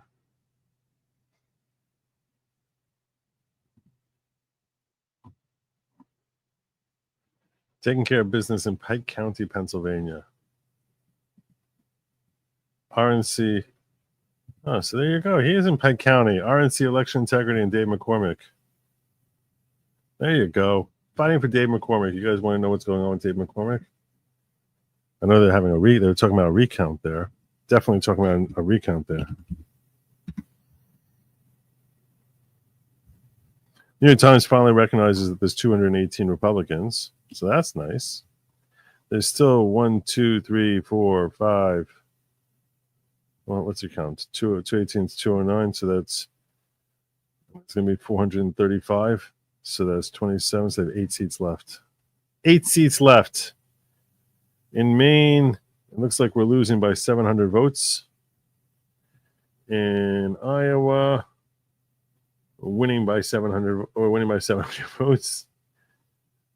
In Ohio, losing by 1,200 votes. In District 9, losing by a lot, but there's still 10% of the votes left, losing by 9,000 votes. In District 13, got a 2,000 vote lead with only 84% of the vote lead of the 1,800 vote lead. In Alaska, that's going to be Republican. That's going to be Republican. They haven't called it yet, but that's going to be Republican. Did I miss? Who else did I miss? I think that's everyone. Did I get everyone? Got the Ohio one, right? Got the Ohio one. Yeah. That's who they called for so far. Wait, I missed this one. You have a 300 vote lead here in California District 45 for Michelle Steele to hold her seat. And this one we're losing by 5,000 votes, but still also only 84% of votes in. God knows when the hell California is going to finish their count. I think I'm starting to get towards the end here. Michael Malice would be great for that. He would be. I love the idea of him. They're not going to ask him that. How often do you get defense attorneys put in as attorney generals and assistant attorney general? It's like a judge that's a former defense attorney. Unheard of. It's true. It's a good point. That is a good point. With all due respect, I was reacting to how divert from panic attacks naturally without doctors overprescribing drugs like Xanax. I hope you don't discount alternatives. Oh, no. I wasn't.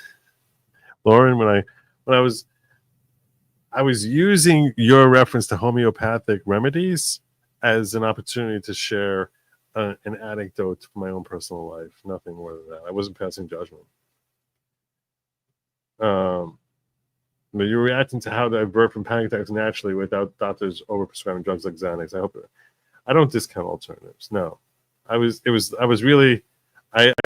saw an opportunity to segue towards an amusing anecdote, and I just charged right through it without really thinking about people taking messaging about that means all homeopathic remedies are crap. I don't know. What the hell do I know? May have missed it. Do you see Biden smile with Trump? No, I didn't see it. You want to share it with me? I haven't seen it. The Alex Jones thing is actually very weird. Apparently, Sandy Hook families used the judgment to try and buy InfoWars on credit of the judgment. Yeah, I don't know what the point would be to that. It's the stupidest thing in the world. Apparently, the Doge already exists as the Government Accountability Office. The Government Accountability Office really, really sucks at his job. Post a link to him in Pennsylvania and locals. Oh, did you? Thank you. Let's see what you got.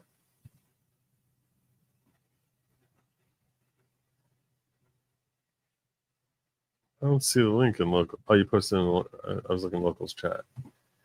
You posted in locals. Refresh my locals. See where you are. I don't see you. I don't see it. I don't see it. I don't know what you're talking about. I don't know what you're talking about. All right. I think it's time for me to start winding down. We're definitely winding down. You can hear the energy is draining away from me. The energy is slipping away. All right, my friends. God willing, tomorrow at noon, I will be on Layback Law with Eric and company. And yeah, I think that's pretty much it. Oh, wait, no, God. Oh, my God. No. Don't go nowhere. No. I had like a whole series of not a whole series, but I had a handful of like funny vids that I wanted to share with you guys. I knew I was like forgetting something. I started the show so long ago. I forgot all about this. Oh, my God. I almost didn't share it. I'm going to close with the best video. Yeah, I'm sorry. I got a whole bunch more. One of these is definitely going to get me a copyright strike, so I'm not going to do it because I just don't want to deal with it. But I am going to share it in locals, which I thought was funny. There's a Family Guy thing.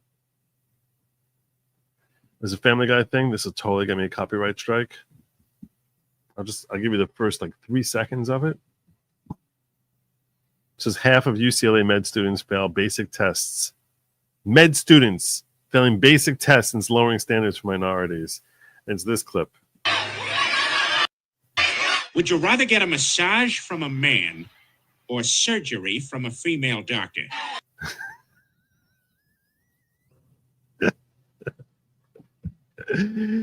As he's doing this, as he's asking this question, he keeps upping the ante. They're like, wait, is she Jewish? No, she's Spanish, but not from Spain. No. That's a great clip. It's a great clip. But if I show the rest of it, I know I'm going to have to edit this out, and I don't have to deal with it. So instead, I'll just share that.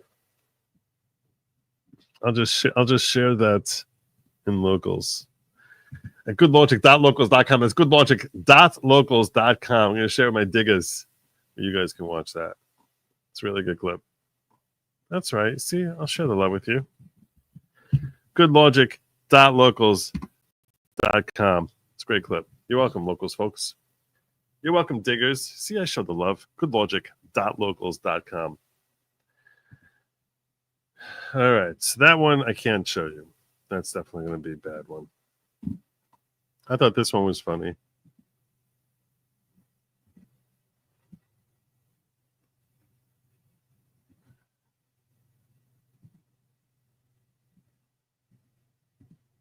Oh, this was funny.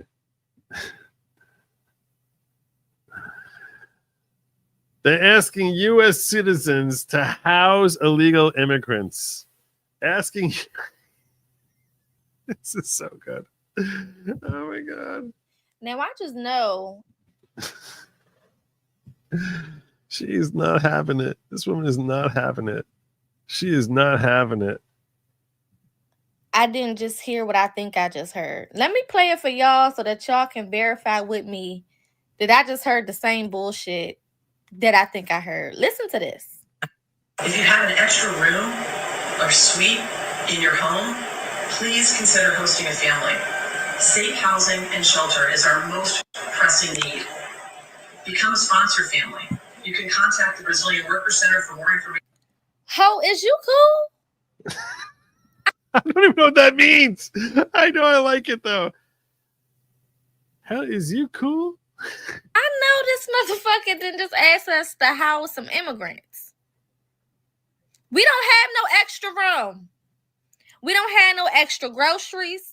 Well, maybe Martha's Vineyard they do. They got extra rooms there. We don't have no extra money. We don't got no extra water. We ain't got no extra electric. No extra heat. Okay, we ain't got none. We ain't got none. We ain't got Nathaniel. I know you didn't just fix your lips to tell us and ask us. I have to learn to talk like this. We got Ned. We got Nathaniel. Oh my God. This woman is a cultural icon. She's great. Extra heat. Okay, we ain't got none. We ain't got none. We ain't got Nathaniel. I know you didn't just fix your lips to tell us and ask us to house these illegal immigrants that y'all have let into this country. Is y'all okay? Is everybody all right? I mean, honestly, y'all have been tweaking the fuck out for the last couple of days after this man has been elected. And I'm just really trying to figure out why in your whole head, okay, would you ever think that it is going to be smart to get on the news and to ask the people of this country if they can house people that we don't even want here because they didn't come here legally and they've been getting more help and resources than those of us who have been suffering under this whack-ass economy. I know you didn't just formulate your lips to ask us some bullshit like that. Am I tweaking or did y'all hear what we all heard. Is we hearing the right thing? We heard. We heard. Let me know. Because this is a Twilight Zone. Focus speaks. This is awesome. That was awesome. That was great. Oh my God, that was so good. That was so good. Yeah, you're welcome. See, I find good stuff and I share it. That's what I do.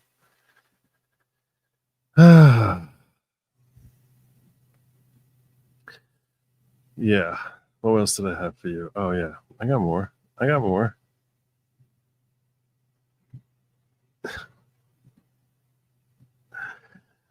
was very torn about which of these clips I should use for my opening today. I was very torn. I ended up going with that cryo commercial. I thought that was pretty funny, but most of you didn't get it. But I thought this was cute too. This is a bond. We can see the bond forming. We can see the bond forming between AOC.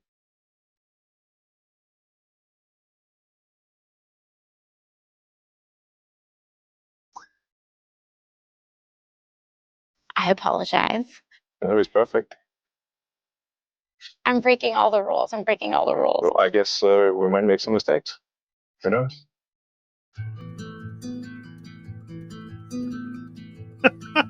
I think one of the biggest problems we have in DC is that everyone's egos are too big. I actually just prefer to have no titles at all. You're opening yourself up. I'm just being me.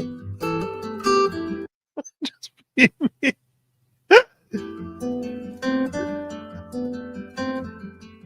Let's go. Yeah, absolutely. Absolutely.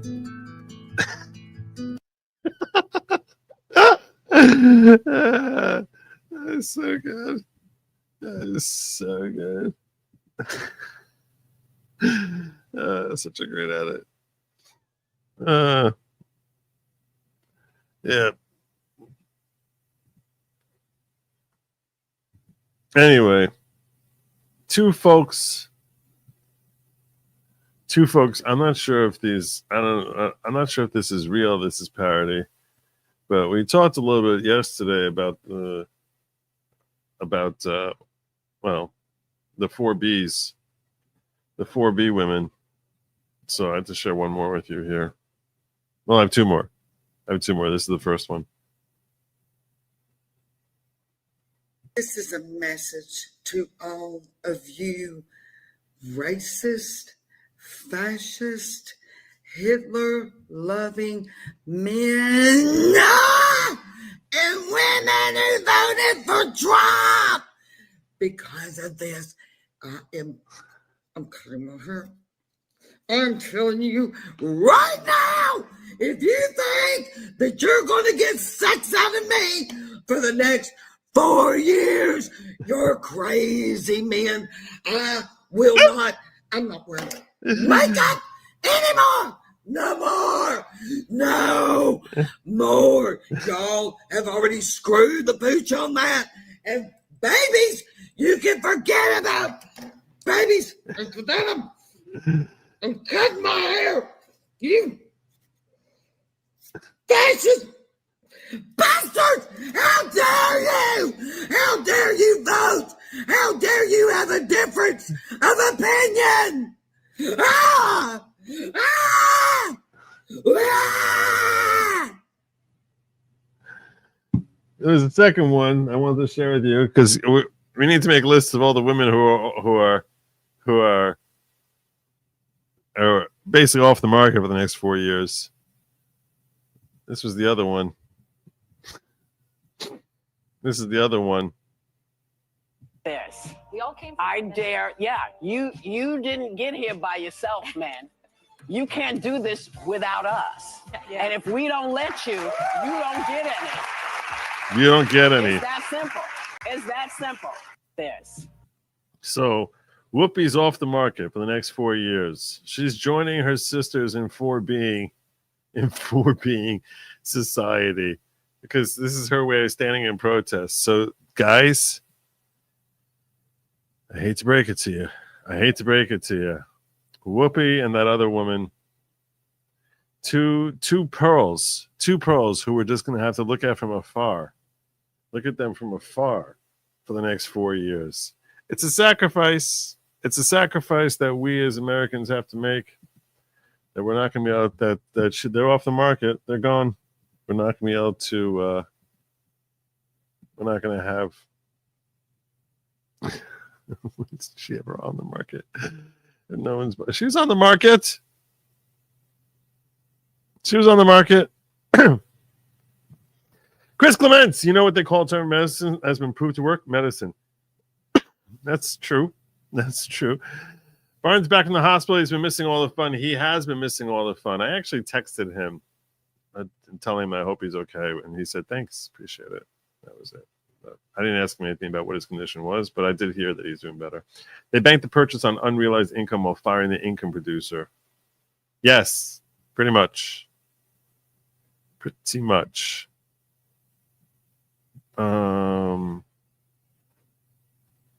And finally, this is the last video I have before I get on out of here. This is RFK. This is RFK after he was making his first public statement after being named by Trump as him being appointed. Probably should have thrown this in earlier, but I forgot that I had this up here. So here's RFK addressing the nation now that Trump has appointed him to be the head of HHS. As your new head of the United States Department of Health and Human Services, I just want to introduce myself and let people know what they can expect. Many people in this country think I'm some crazy kook, but I just want to make this country healthy again. With that in mind, here is what you can expect. Seed oils are now banned. If you're caught producing, consuming, or in possession of any seed oils, you will be arrested. Instead of being sent to jail, I have been in discussion with Elon Musk to create a new type of fat labor camp where people walk on treadmills all day at a reasonable pace, where the kind of fat camp. A new kind of fat camp. A new kind of fat camp. The energy produced will be harvested and used to supplement the power grid. The energy produced from the fat camp is going to supplement the power grid. The Doge will be very pleased with that. Energy produced will be harvested and used to supplement the power grid. Also making fun of my voice or the fact that I have a worm in my brain that ate a part of it and died in my brain will also land you in the fat labor camp. I will also land in the fat labor camp.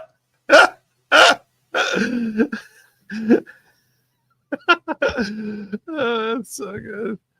My brain that ate a part of it and died in my brain will also land you in the fat labor camp. I will also be working with the new head of the State Department, Marco Rubio, to ensure that no work authorization is provided for anyone to come to this country and deliver Uber Eats or DoorDash.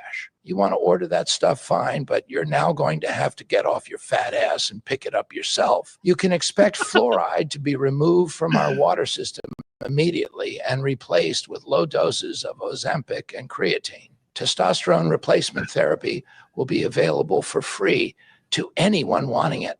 I want every person in this country as jacked as I am. That goes for the dudes or the chicks. Finally, I'm offering a $1 million reward to anyone that has any information that leads to the arrest and apprehension of Anthony Fauci. You can run Fauci, but you can't hide.